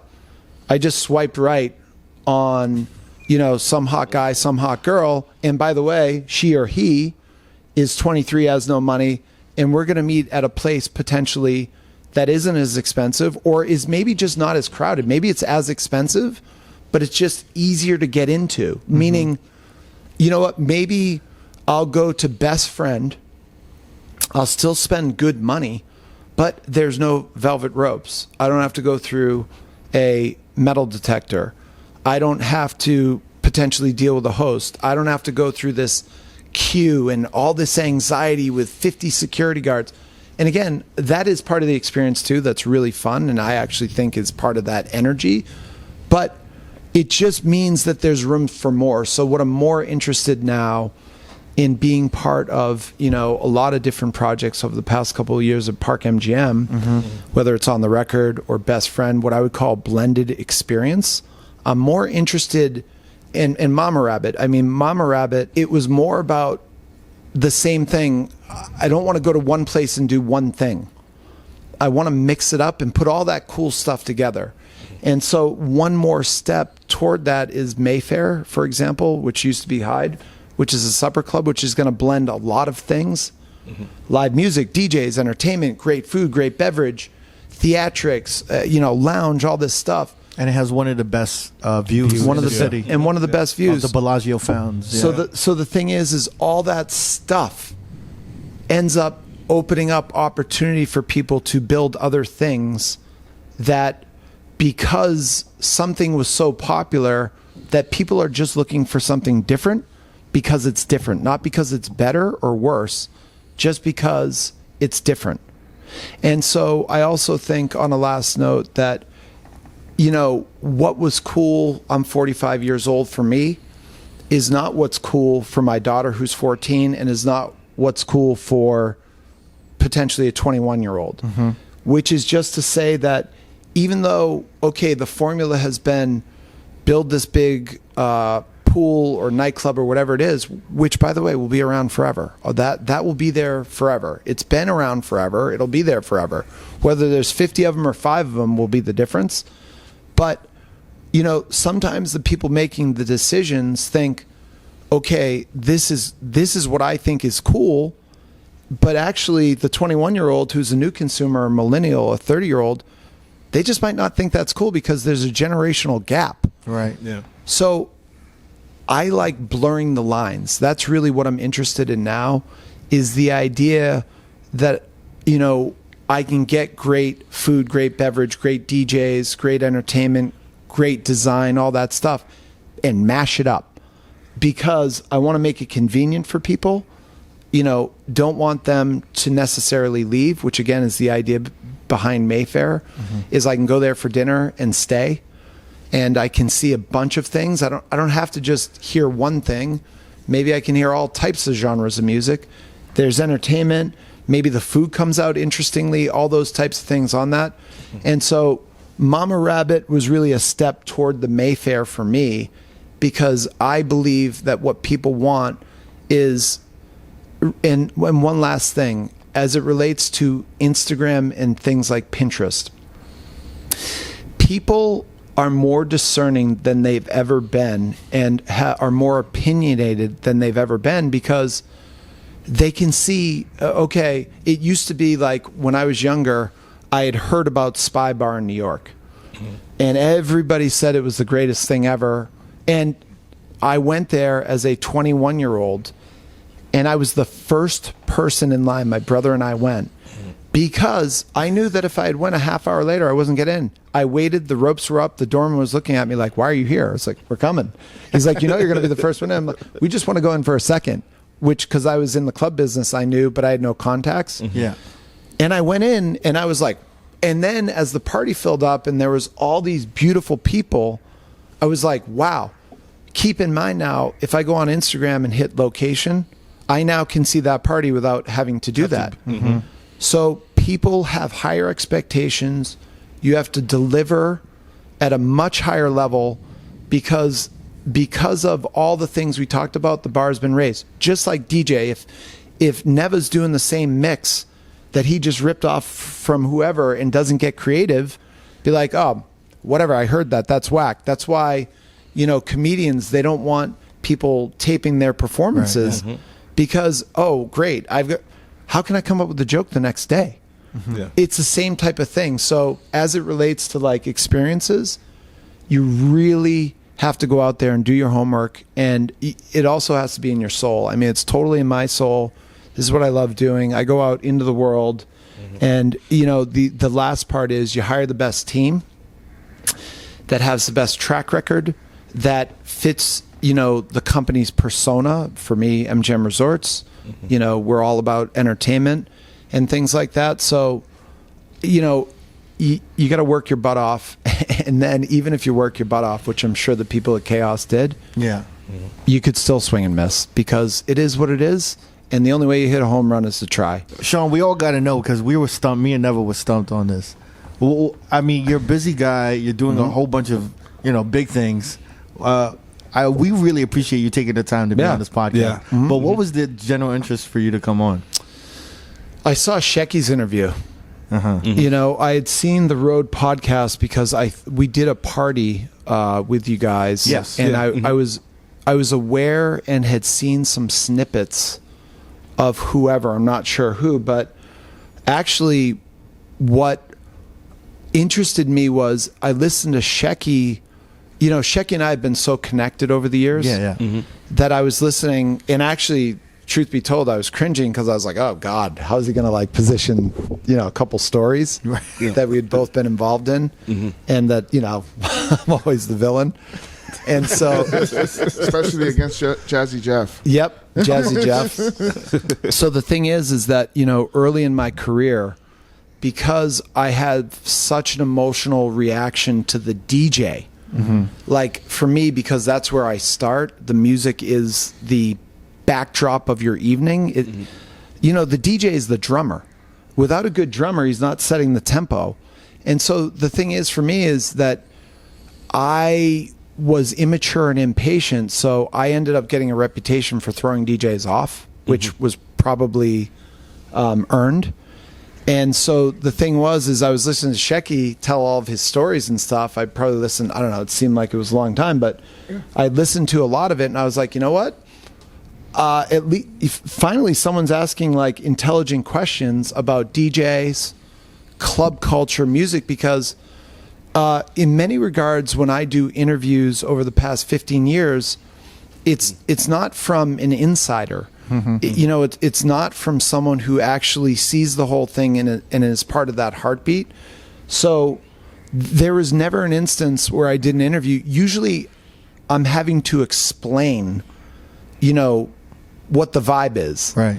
So when I was listening to the podcast, I was like, you know what? There's finally something that interests me related to clubs. I've never heard anybody successfully, and maybe it's just because I'm not aware of it, and because you guys, I know you're in Las Vegas, you had Shecky on, you have people on that I'm aware of, even though I've only heard a couple. But it was the first time that somebody actually, in my mind, was asking intelligent questions about club culture, which you know, I'm a part of. So it interested me to have intelligent conversation. And I also thought it'd be fun to share some stories. And, you know, I also thought to myself, you know, we've got a couple projects coming up. I think initially when we talked about it, I was going to really talk about like Mama Rabbit and what we were doing there. Right. And now we have the Mayfair, which is coming up, which is a supper club opening on New Year's Eve. And I thought, I'm not here to really promote anything, but it ties in nicely in terms of talking about some of the fun things. And then it just so happened that, you know, it fell on the day after Chaos closed, which again, you know, the other interesting thing is in nightlife and nightclubs, even if I'm so friendly with Jason Strauss and Noah Tepperberg and Dave Krupman and all the people that we compete against, you know, so the thing is you want to win, but what strikes me is really over the past couple days is I find it, you know, really the great things about Twitter and Instagram, you know, so you can see great places and hear great DJs and see great design and kind of peek behind the curtain on the hottest parties and hotels. Right. I love that part about it, but actually what I don't like about it is, you know, there's all these people who literally Thanksgiving is 2 weeks away. They have families.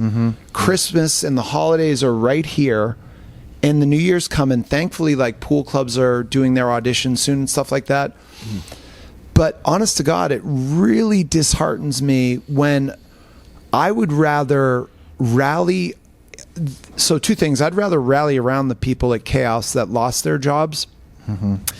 By the way, everyone's sitting there saying, hey, you know, these guys walked around beating their chests and saying how great they were and they got the new stuff. Well, what the hell are they supposed to do?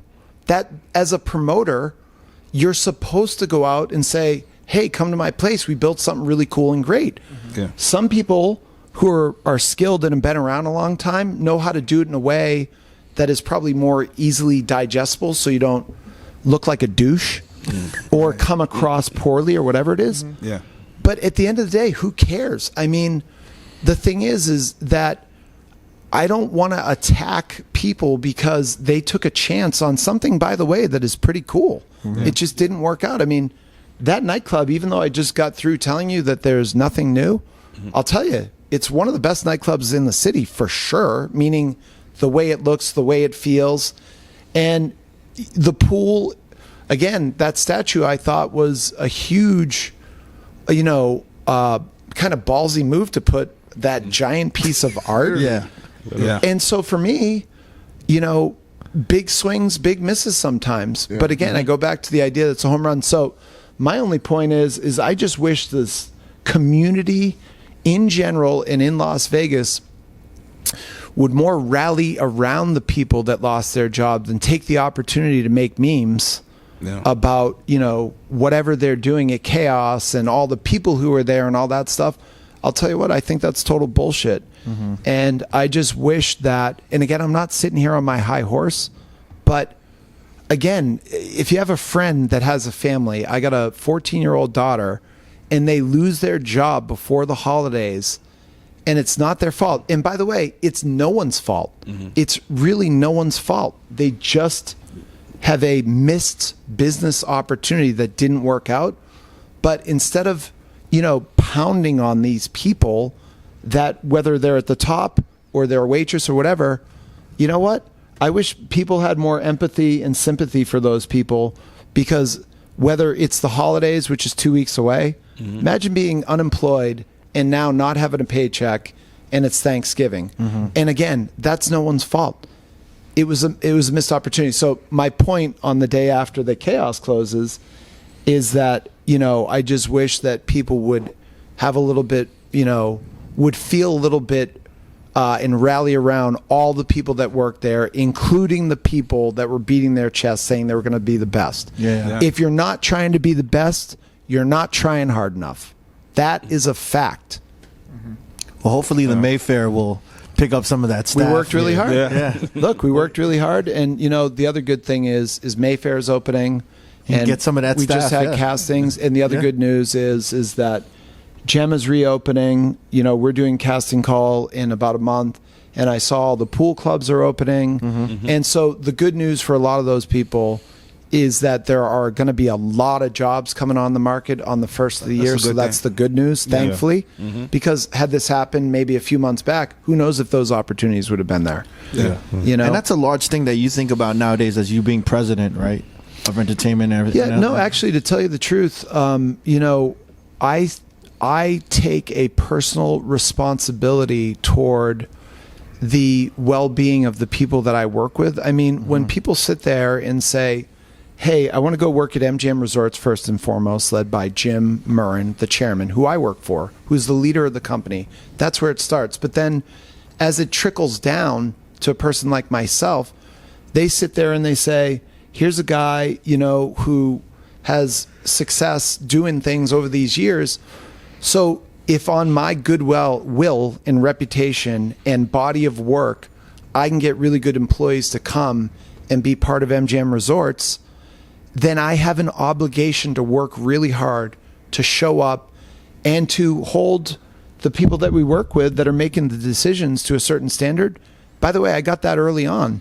And so if you kind of, again, there's nothing worse when I was a promoter. When you do a party, when I was 19 years old, you'd do a party, the staff would be pumped, you'd tell them it'd be great, and there'd be 120 people and they're expecting 1,200.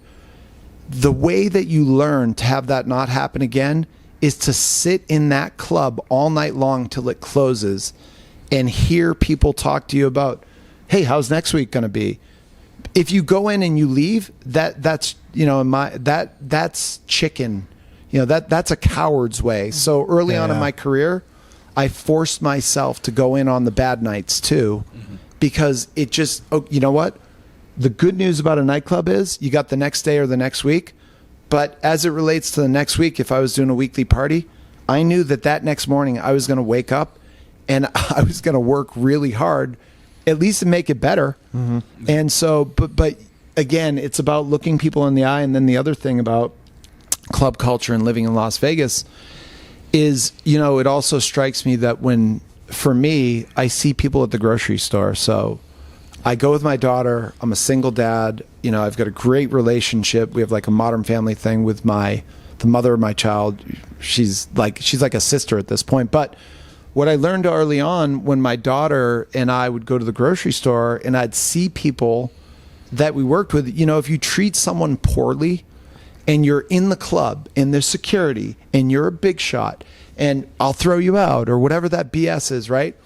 Well, go to the grocery store with a 5-year-old girl and, you know, you don't want to be uncomfortable in that situation at all because, you know, your kid looks up to you. So the thing is that, you know, I never wanted to be in a situation where I'd see someone in, you know, my daily life and I would have to really kind of reflect upon how I acted.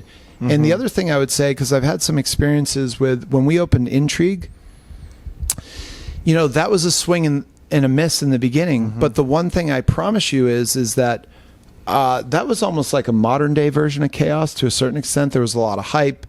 You know, I was doing it. But you guys had a really different approach from what I heard, and I wanted to bring up Intrigue. Sure. But I just didn't know how much time we had. We can keep talking. It's fine. The one thing about Intrigue, from what I heard, this was through the grapevine, mm-hmm. they were like, we've had a nightmare with DJs. We're not going to focus on the DJs. We're going to mm-hmm. focus on the venue, and we're gonna step away from social media, which is almost everything everyone's about. They didn't. Yeah. I mean, you guys had an amazing room, right? The vinyl. I think you had a vinyl room in there. Well, the only thing that was cool was the vinyl. Yeah. We had an amazing waterfall. Eddie DJ'd in the vinyl room. Eddie DJ'd in the vinyl room, yeah. And then I remember. Well, I can tell you all about that too. Yeah.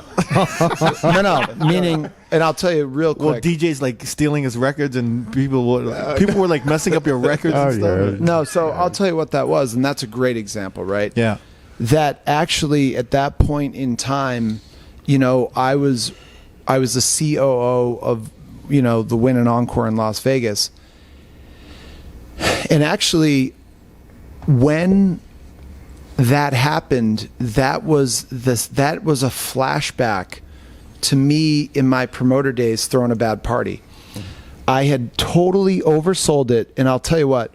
So when you've done, you know, 1,000 interviews, which I have, hyping things and selling things and explaining to people why you think they should come, etc., mm-hmm. you become media savvy. So the two things that I kind of latched onto with Intrigue is, number one, at that point, we had a huge entertainment payroll, and we really didn't want to, meaning myself and Jesse at that point. Jesse left in August prior to the April of that year. So basically that was going to be our kind of joint thing. And we felt like that, you know, Jesse was really kind of great with the front people. He's the most connected guy, celebrities and models and all these different things. He really, you know, is so much better at being a front person than myself.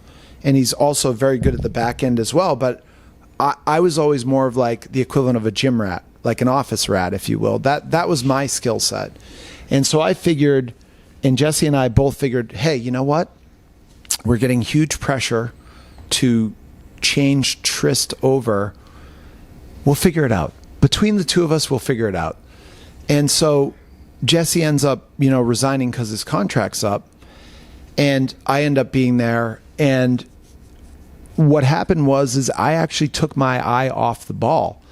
But I knew that if I went into the marketplace, and I'll tell you the social media thing too, because I remember it like it was yesterday. I said, you know what? This is going to be a club because the DJs, and this was in 2015 or 16, mm-hmm. or whatever year it was, 15? 16. It was 16. Okay, 16, yeah. The DJs were so popular. I was like, you know what? If I just basically tell everybody that, you know what, the DJ culture is like kind of waning and we're going to do other stuff, that I can get some traction on that, and that can become one of my talking points. So I went out with that. And then the other thing is the thing I was in, so in Intrigue, the thing that I was really passionate about was there was a kitchen next to Trist, which became the Vinyl Parlor. And I went to Roger Thomas at the time, and we were initially, several years prior, we were working on a DJ booth that was a piano that looked like Elton John's piano from the red $1 million piano. $1 million piano. And I was like, why does the DJ booth always have to look like a DJ booth? Why couldn't it look like a piano? And he was like, oh my God, the Elton John thing, whatever. So it started there because I was like, and he, worked on that. And then I forgot what I had seen Roger do, but someone I was traveling with had like a Louis Vuitton steamer trunk, and I had never really seen anyone use that, and it was substantial. And so I went to Roger and I said, number one, the one thing I want to do is, I know because Amy Sacco had done something that was, first of all, she had done Bungalow 8 back in the day, but she had done Rec Room. And one of the things she was doing, getting press, and I'd known Amy for a while, I'm not in touch with her right now, but I was friendly with her over the years, is Rec Room kind of led with the idea that it was going to be a vinyl only. I was like, you know what? I love vinyl. And so we're going to build these. I want the room to kind of look like a Louis Vuitton steamer, and I want to have personal lockers that reflect that. And I want to put vinyl albums around the room, but I want to make it like it's a piece of art, because vinyl covers are art. So we're going to have, it's going to be only vinyl. We're going to make this really cool kind of setup behind the DJ booth. And the DJ booth was supposed to, which again, it didn't end up working, but DJ booth was supposed to be based on like a library, like when you walked up and checked out your book or whatever, that was the DJ booth. But what did work was, the vinyl, which again on the record has, which again, Johnny and Mark, this really wasn't me. This was them coincidentally, but I mean, we're in. We're totally. But so I had done, but what we did at Win, because, at Win, we had done polished chrome with a vinyl DJ thing. And then behind the bar, I thought it would work.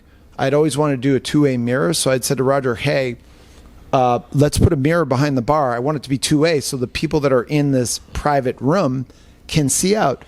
And then what happened is I was actually doing an interview for the New York Times in the build-up to, and they were talking about millennials and all this stuff, right? All these key phrases. And at that time, I was actually doing something called Encore Players Lounge, which was the answer to social gaming to, again, millennials. I got a little tricky. Right.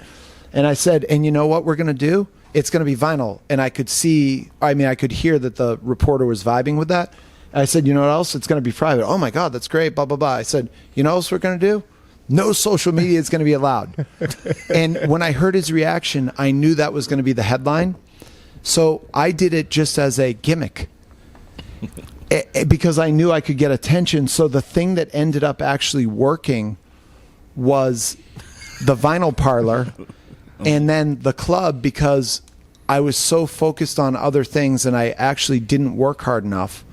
The club flopped in the beginning.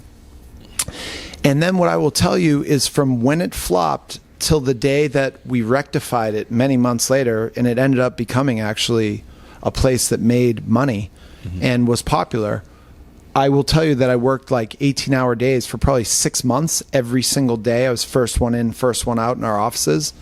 And I became obsessed with making sure that became a real place, because number one, I felt like my job was in jeopardy at that time because it was just underperforming. And number two, it was the same thing. It was like, hey, you went out there, this is yours, you own it.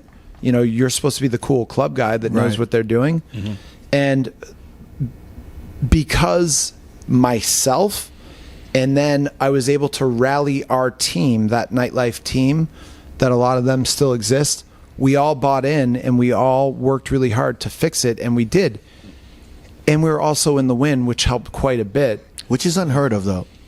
When a club very tough to do. When a club has a bad opening, they're usually done in a few months, and you guys lasted a few years, right? Yeah. 4 years. Yeah. So it was there when I left, and it closed after because I think they have other plans for it. But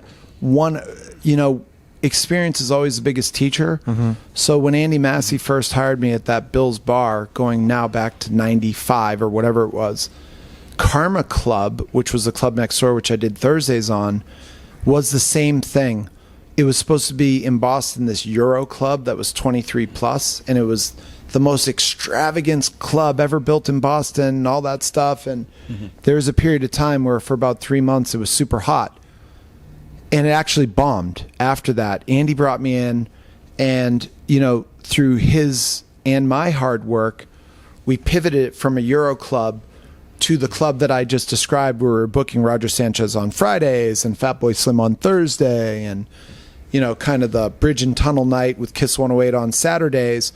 So because earlier in my career, I had been through an experience where at that time, Andy had led the charge in saying, hey, we're not going to let this fail. Like, there's 24 hours in the day. That's how many hours a day we're going to work to fix this, because A, I'm not going to lose my job, meaning Andy, and B, you're not going to lose your job, and I'm giving you this big opportunity, and we're all going to work together. Yeah. I had been there before, and I knew what it took. It's just whether or not you're willing to do it. And even if you do that, it can still fail, because I'm sure the people at Chaos, I'm sure they worked really hard. Again, I don't know anything about it, to be honest with you. Yeah. But, you know, disregarding, you know, an entire workforce, I'm sure they worked really hard to fix it. I'm lucky also in the sense that it worked twice, meaning the flip. Right. Yeah. I mean, it was one of those things where when I heard the rumors about it first opening, no social media. Yeah. We're not focusing on the DJs. And then I heard just some offbeat stories about the grand opening. Sure. You know? Oh, it was disaster. Yeah, it was disaster. And I was just like, oh man, like, well, you know, so it's unheard of for the win to lose. Do you know what I mean? Like, you know? The other funny thing is too is like, so I was in front of that, and, you know, amongst other people, but people really kind of associated me with that, as they should have. And by the way, I didn't work hard enough either, was the other thing in the lead up to it. I was like, it's at the Win, like, you can't fail. I've never had anything closed, which I haven't, knock on wood. And everything has, generally speaking, in some way, shape, or form, succeeded to an acceptable level. Some are home runs and some are just good places. Yeah. But never really had anything tank per se. Right. And so what I found funny, which again, there's some local operators and bar owners that I was reading the paper, and if you go back, you could probably find out who they are. But I remember, and again, he's a local bar operator that currently has a bar in the city of Las Vegas, and I won't name him. But I remember reading the paper, maybe it was a Review Journal or weekly, about, you know, how we had gone wrong and how he, who had never had a successful nightclub in a casino, could fix it. And I was so pissed off, because I was like, you know, this is the Twitter society of, you know, oh, because I know how to shine shoes, I could make a Tom Ford sneaker. I mean, again, it wasn't that distinct, you know, and I'm only saying that because I guess I'm harboring some resentment. But I remember him specifically calling me out, or by virtue, I think he actually called me out, but by virtue of this club's performance that was affecting my life, my daughter's life, because I was miserable and I was carrying it home because I couldn't, I had to be in it. And again, that's why I really have strong feelings about when these places that are very tough to do have rocky starts or fail. And I remember thinking to myself, first of all, you're full of crap. You couldn't do it. You've never done it. And by the way, I'm going to fix it. I'm going to work until I bleed to fix this thing, because I don't want to let anyone down. I don't want to let my bosses down, and I don't want to let this staff down. So there was a few people that attacked, you know, at that point, me. And by the way, maybe rightfully so, because when you put yourself out front, doing all the interviews and hyping it, so even the people that hype Chaos and stuff like that, I don't sit there and say, you know, ha ha ha or anything like that. They gotta be a hustler. They gotta hustle their product. They gotta flex. How is anybody supposed to know about it if you don't tell them? Right. Yeah. Some people do it in a way that is more polished, and some people do it in a way that's more verbose or whatever. But everyone's doing the same thing, which is trying to make a living. That's the truth.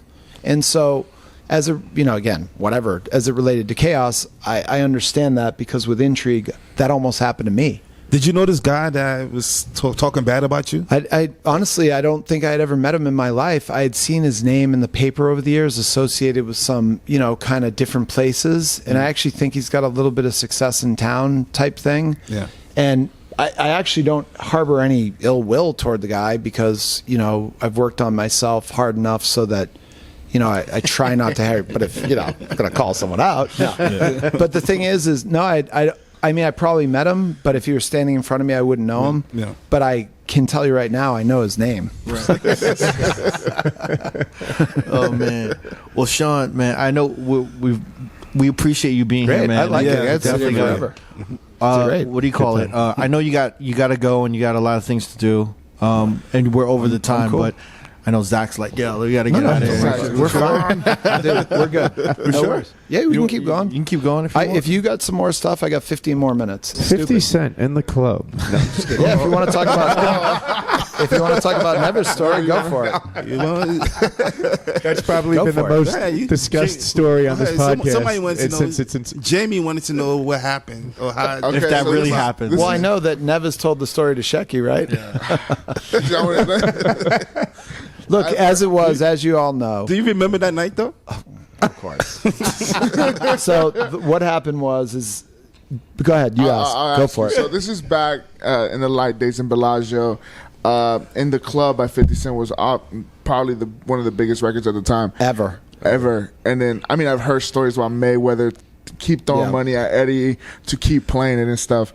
And one night, Never was playing it, maybe more than once. Yeah. And you got fed up. Yeah. Well, but I want to know the train of thought. Like, I'm going to steal that, because this is vinyl still. Sure. You said, I'm going to steal the actual record from Never's turntable. Well, no, take the needle off. Take the needle off. Take the record. While the record is playing. The record is playing. Yeah.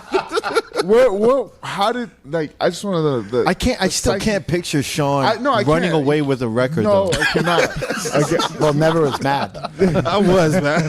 Actually, so what happened was that actually, so it had been going on where, so in, basically in my lifetime, two of the biggest records of all time happened to happen at the same time in Clubland, which was One More Time. Okay. And Into Club. One More Time by Daft Punk. Okay. And so it got to a point where, for whatever reason, it's like Go Shorty, and all night long you're hearing drops and 6, 7, 10 times. And by the way, I'm not understanding that people are paying anybody or getting tipped or Floyd Mayweather. All I'm hearing all night long as I'm walking through the club is, why am I hearing this? Like, this is getting ridiculous. I love this song. So many birthdays were happening. Yeah, like, what's going on? This is pre-Serato too. Yeah, so like, whatever record you had in the club, so it wasn't like you had so many. It was songs. all vinyl. Yeah, you whatever you brought with you to the club is what you had. But by the way, there was always enough records where you didn't have to play the same record twice. Everybody always had enough records. That record was an anomaly. So, but the thing was, so I had. Maybe I had a meeting. I don't even think you was working that night. You was just hanging out. No, hanging out's working. I mean, you think a little bit. I was working. Because I remember you had like your denim jacket on. You just, I'm always working. Can I tell you something? I'm always working. Yeah. If I'm around, I'm working. Mm-hmm. And so the thing is that I remember in some way, shape, or form telling everybody, I'm sick of it.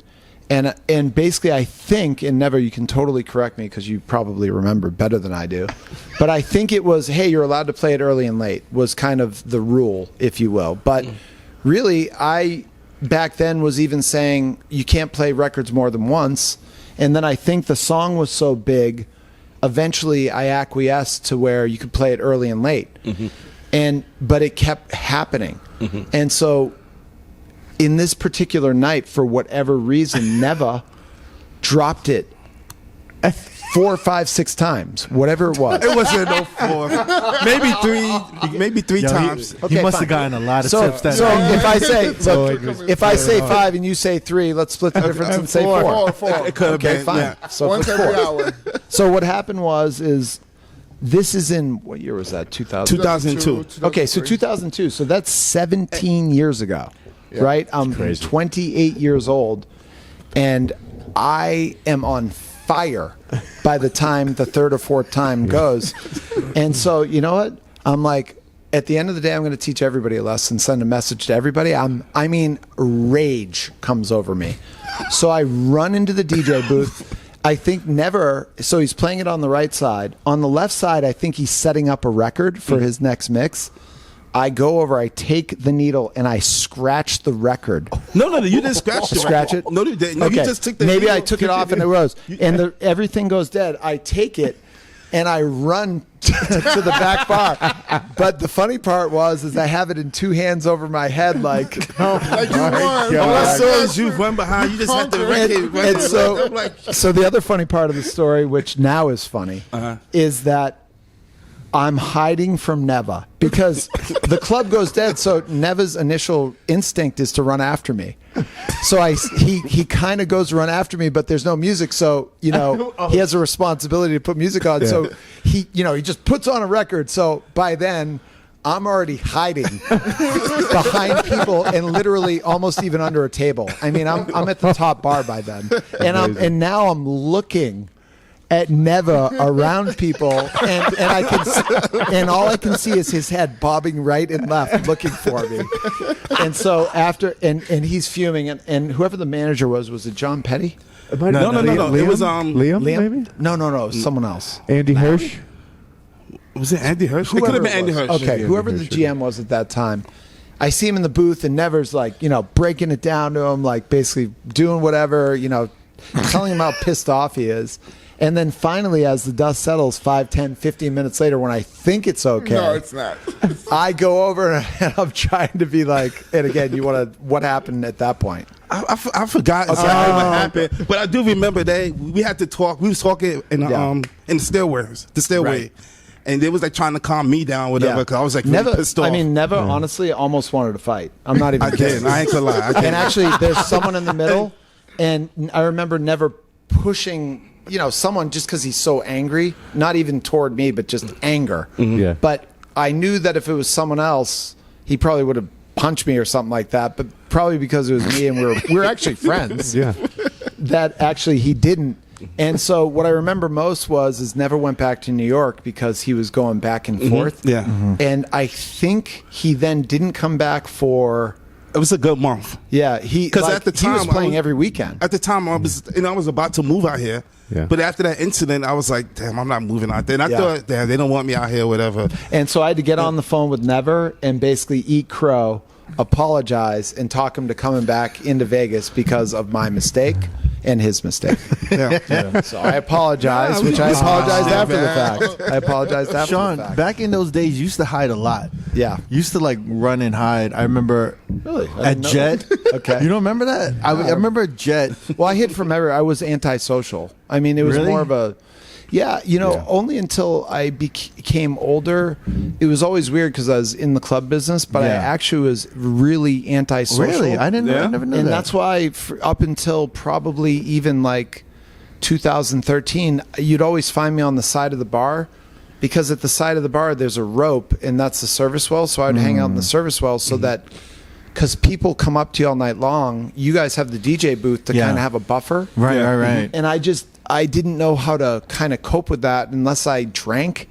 And so it became a thing where I would go hide in the service well so that I didn't have to interact with people. But do you remember I remember you used to come to the DJ booth and hide a lot. Sure. He used to come down. Number one. He used to go in the DJ booth. Or DJ booth. DJ booth's my favorite place. Oh, yeah. And then he would even he would Absolutely. crouch down. You would crouch down in the DJ I believe booth. you. And then I'd be like, "What are you doing?" And you'd be like, "I'm not here." Well, thank God. Thank God I wasn't DJing. And then I'd see like Andrew Sasson just like Oh, turning around, God. looking. And then he like looks like he's like a pit bull, just like, and then like leave, and you just be on your phone like, oh my god, like I'm not here. Well, yeah, I mean, you remember gotta think 2002, 2000, those years, shit was insane. It was man. crazy. I mean, it was insane. Very, very volatile. Always love amongst coworkers, Yeah, it was but very volatile. Yeah. You know, and But very high expectations. You never knew. Yeah, you never knew. for sure. I used to get yelled at all the time, and Yeah, but yeah. it was never Me too. anything personal. Yeah, me and Andrew everyone would put was. cigarettes out on each other's arms. Like that's where it was. That's it was nuts, insane. man. It was insane. I mean, that's a little crazy. No, it was crazy, but I mean, but it felt right at the time. That's prank Sean, works for sure. do you remember this time when I was DJing Jet, the main room, and you were like, I was playing like, I was playing something, and you came up to me and like, you don't know what you're doing. He's like, you know what? You need to play Kid Rock Cowboy right now, and this place is gonna explode. I remember that. That sounds right. Sure. And then I said, nah, I don't think so, man. And then you were like, 100%. If you drop Cowboy right now, Maybe this that was the place is- alcohol talking. this place is gonna erupt. And I said, Sean, I'll bet you whatever you want. I said, like, I'll DJ next week, or I'll DJ at night for free. What year is this? 2004? 2006, 5? 6, I think I was, 2006 was when I was still at Jet. Yeah, 2006. I left actually August of 2006. Right. This was like probably, I don't know, earlier that year. And I said, you know what? I'll DJ one night for free if that works. And you're like, well, what do you want? And I said, I want a bottle of, I don't know. I said probably Don P or Christie. And you're like, done. And I dropped Cowboy, and the room went flat. And then I looked at you, and you're like, F you, fuck you, Crooked. And you just, Did I give you the bottle? you gave me the bottle. Man of his word. Well, I was probably still caught up in the Kid Rock thing because we had him on New Year's at Yeah. Jet, and then we actually brought him back. And the second time, The second time we did it with Billy wasn't- Gibbons, yeah, right? it wasn't quite as electric. So maybe I was caught up in the buzz of the opening of the club. No, I thought it was cool that you got the bottle though afterwards. Yeah, I was I like, live up to my bets. Yo, Sean, I wanted to ask, maybe for me and Jamie more so, because Sure. we were probably really young at the time. Or maybe I was of age, but we really don't. I've never gotten a clear story of what happened with Jazzy Jeff, Yeah. and I just wanted to hear it from you. Sure. So, I mean, the long story short, I think that is also an instance of, me and my immaturity, meaning that I used to be so quick to, act. And actually the truth was I didn't ever care who it was the truth. And so the thing is obviously, kind of looking back on my career, that was a regrettable moment. But really, it was a thing between Sheck and I in the sense that my expectation going into that evening, because if you remember, that was in EDM time. Yes. Yeah. And so the way I remember it, and again, it's all good. Sheck and I are good. We had a lot of angst over it. I've apologized for it. And actually, it's one of the most regrettable moments in my career in terms of who cares? I should have just gone home.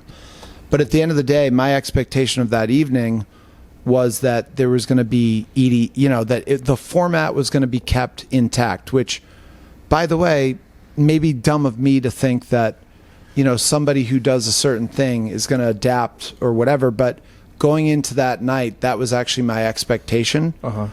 And so I had felt like it had been made crystal clear before we did the booking, because I was like, look, I don't want to do it unless it's going to be that.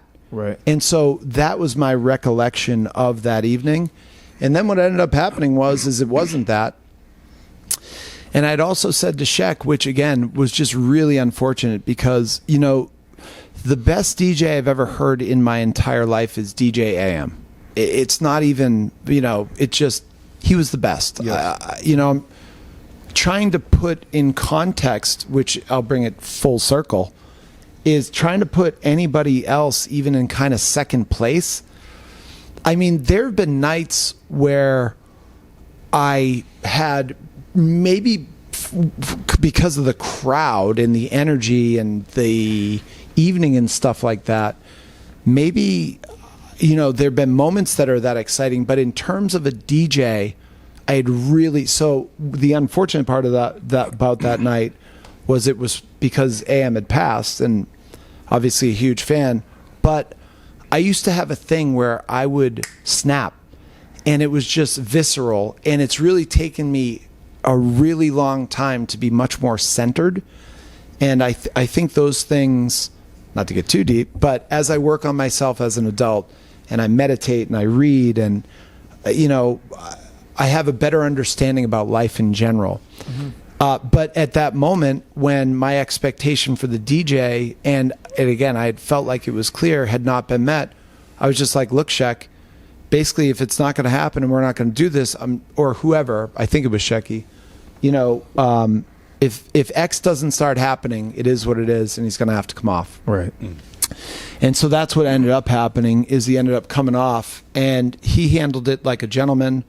By the way, he wasn't thrown out by the security of the club or anything like that. Just so that's a myth. That was a myth. That part was a myth.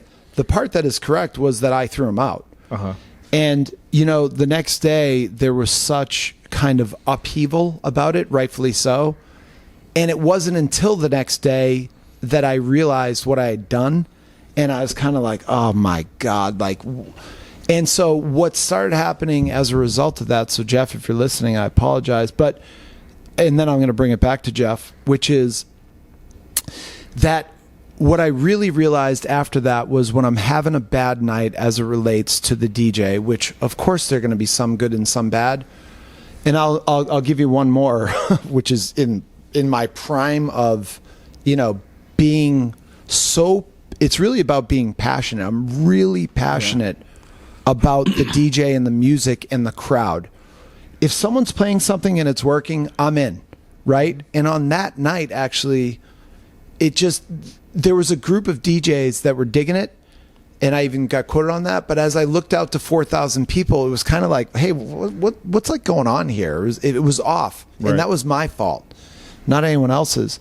So I had one other, I think after that or before, I don't know if Shecky told the story about it with Treasure Fingers. No. So the interesting thing is Treasure Fingers, it's so stupid. And again, I was totally 100% at fault, just like I was at fault with Jeff. Treasure Fingers, I had never heard Barbra Streisand. So all of a sudden I hear Barbra Streisand, and I'm looking at it. That's a Duck Sauce record, yeah. Duck Sauce. Yeah. Who, by the way, then I was the only one who booked them. I booked them, and I paid $12,000 for the duck to come out, and I had Duck Sauce at Surrender because I was like, this is the coolest thing ever. But before anybody knew what it was, finally. I had, maybe you were there too, or maybe it was more Sheck, but I had a run of the format because when EDM came out, we were still trying to get people to play it consistently, and we'd have DJs come in and do like an open format set. And I was like, look, it's an EDM club. You're either going to play it or not. Everybody would say yes. And then I think that if your skill set is X, you go back to maybe what you feel good about because you know how to rock a party. Yeah. So I had a bunch of those instances where I had just gotten fed up. So Treasure Fingers, the very first song, he drops Duck Sauce, and I threw him off. He didn't even get to the end of the song, and I threw him off too. And I was just basically saying to everybody, and again, it's all regrettable, but I was saying to everybody, like, look, if you're not going to play the format, Sheriff Sean's going to come and throw you off. And again, I'm just saying that. And again, all those things are stupidity. And what I learned out of all that stuff is if I'm having a bad night, you know what? It's all ego. And it's all my ego. And actually what I need to do is just go home and restart the day. Because at the end of the day, the DJ is an artist. And so there has to be creative freedom and, ability to express yourself. And why am I the arbiter of that? I'm the arbiter because I'm the operator of the club, and I've, generally speaking, been right. But now when I have bad nights, actually, and I've had some at On the Record as well, where I literally, I thought someone was going to be good, and they just really were kind of dropping an egg, and I was like, oh God. I've learned to go home. And so over the years now, what I do is I fall back on that and I go home. But, as I said, the Jazzy Jeff thing of everything in my 20-year career is probably my most regrettable and the thing that is hard for me to talk about. But it is what it is. The past is the past. And then now coming full circle, the best night that I've ever had at On the Record was Jazzy Jeff. I mean, honest to God, he played on a Saturday in like June. Around June 18th, I think. Yep, Saturday in June, and it was like magic.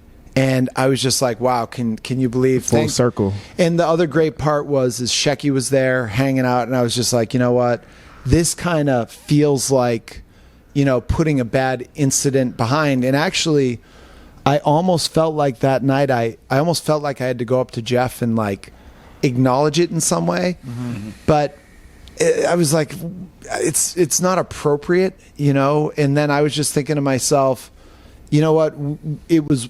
I think anybody who was there, I don't know who was there, but for anybody who was there, you know, I was kind of thinking to myself, this is a better way to end it. Like, this is the appropriate way to put this, you know, as a bad incident and bad chapter in my career. So again, you know, always apologize. And the other funny part is, you know, we had Questlove here, and I just remember him blasting me on Twitter. You know, he didn't know who I was, calling me like whatever, this like loser club promoter, you know, and everybody was blasting me. And by the way, you know, probably deservedly so. And then I remember I got called to the president of Wynn's office at that time, and basically being like, what happened? Like, how is this like a major news story? It had gone viral on Twitter, and all that stuff. And I actually didn't understand the power of social media until that day. It was just the beginning, actually. It was the beginning of Twitter. True. Next thing I knew, I woke up, and really I was just like, wait, what's going on? I mean, yes, it was horrible and all that stuff, but I don't remember it being like, you know, I took 9 security guards and I like threw Jazzy Jeff out of the club or anything like that. Like I remember it being, it again, it was a bad situation, which again was 100% my fault. But actually, that was one of the days where I realized the power of social media, because it seemed like the entire world. And then I knew, because that was when Cascade was doing his party. And I remember him texting me, and I get a text from Cascade being like, all it said was, "Hey, what happened last night?" And I'm looking at it, I'm like, I was like, question mark? I'm like, what do you mean? He's like, Jazzy Jeff, question mark. And I was like, you know, I was just like, and you know, so my response was whatever it was. But I'm like, how did you like see about this? He's like, dude, like, you know, Twitter, like capital Twitter or something. And I was like, oh my God, you know, like everybody knows, you know, he's like, oh yeah, like everybody's like talking about it. I'm like, oh boy, I'm going to go hide for a few days. And then I actually ended up, R.I.P., who I loved, Robin Leach too. That night I actually had to do an interview with Robin Leach and kind of try to set the record straight, which also came out bad. You know, when I look even back on that interview that I did with Robin, which wasn't anything, you know, I didn't say anything bad. I put my spin on it, if you will, which was honestly which was exactly what I just told you, probably, if you look it up and you were to put Las Vegas Sun, Robin Leach, Sean Christie, that type of thing.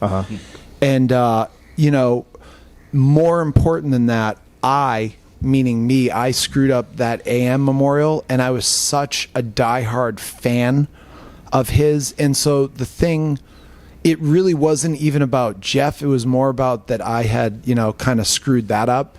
And I still have the T-shirt from that night that we did. I still have that T-shirt as well. I still have it too. And it's in my closet. And actually, every time I look at it, I'm like, I think to myself, number one, I try not to forget about it, because I want it to be a lesson to, again, that's all ego. I mean, that's all ego. That's on me. So regardless of even the conversations that I did have with Shecky about that evening, who cares? Like, it was about something else, and I made it about me. And so that was one of the best lessons that came at the expense of a lot of people that were having a tough time with something.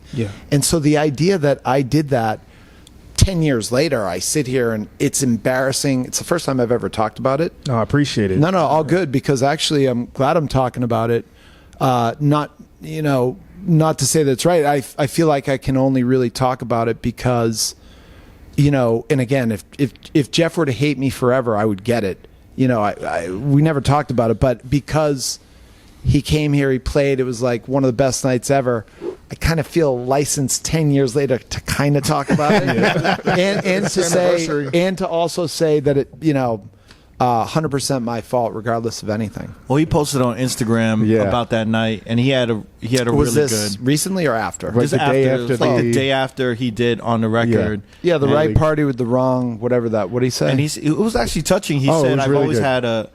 You know, I've had a rocky relationship with Las Vegas, and yes, that's right. But on the record, does it right? You're saying after the on the record? Yeah. I saw that. Yeah, it was which was really great. Good. No, but the tweet that came right after the incident, the excess, the surrender incident, the surrender, it was like, you know, the right party with the wrong, or something like he had said something that was like 5 words, and I saw it and I was like, ugh.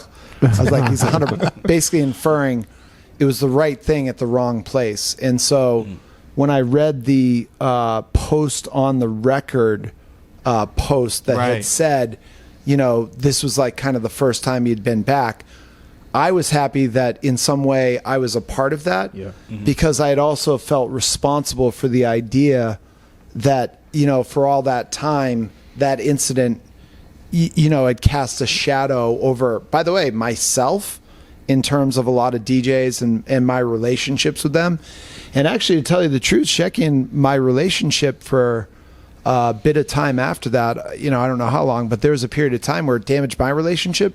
So even on a personal level, I was really disappointed in myself as it related to me, you know, because Shecky's one of my best friends in the entire world. He's like a brother.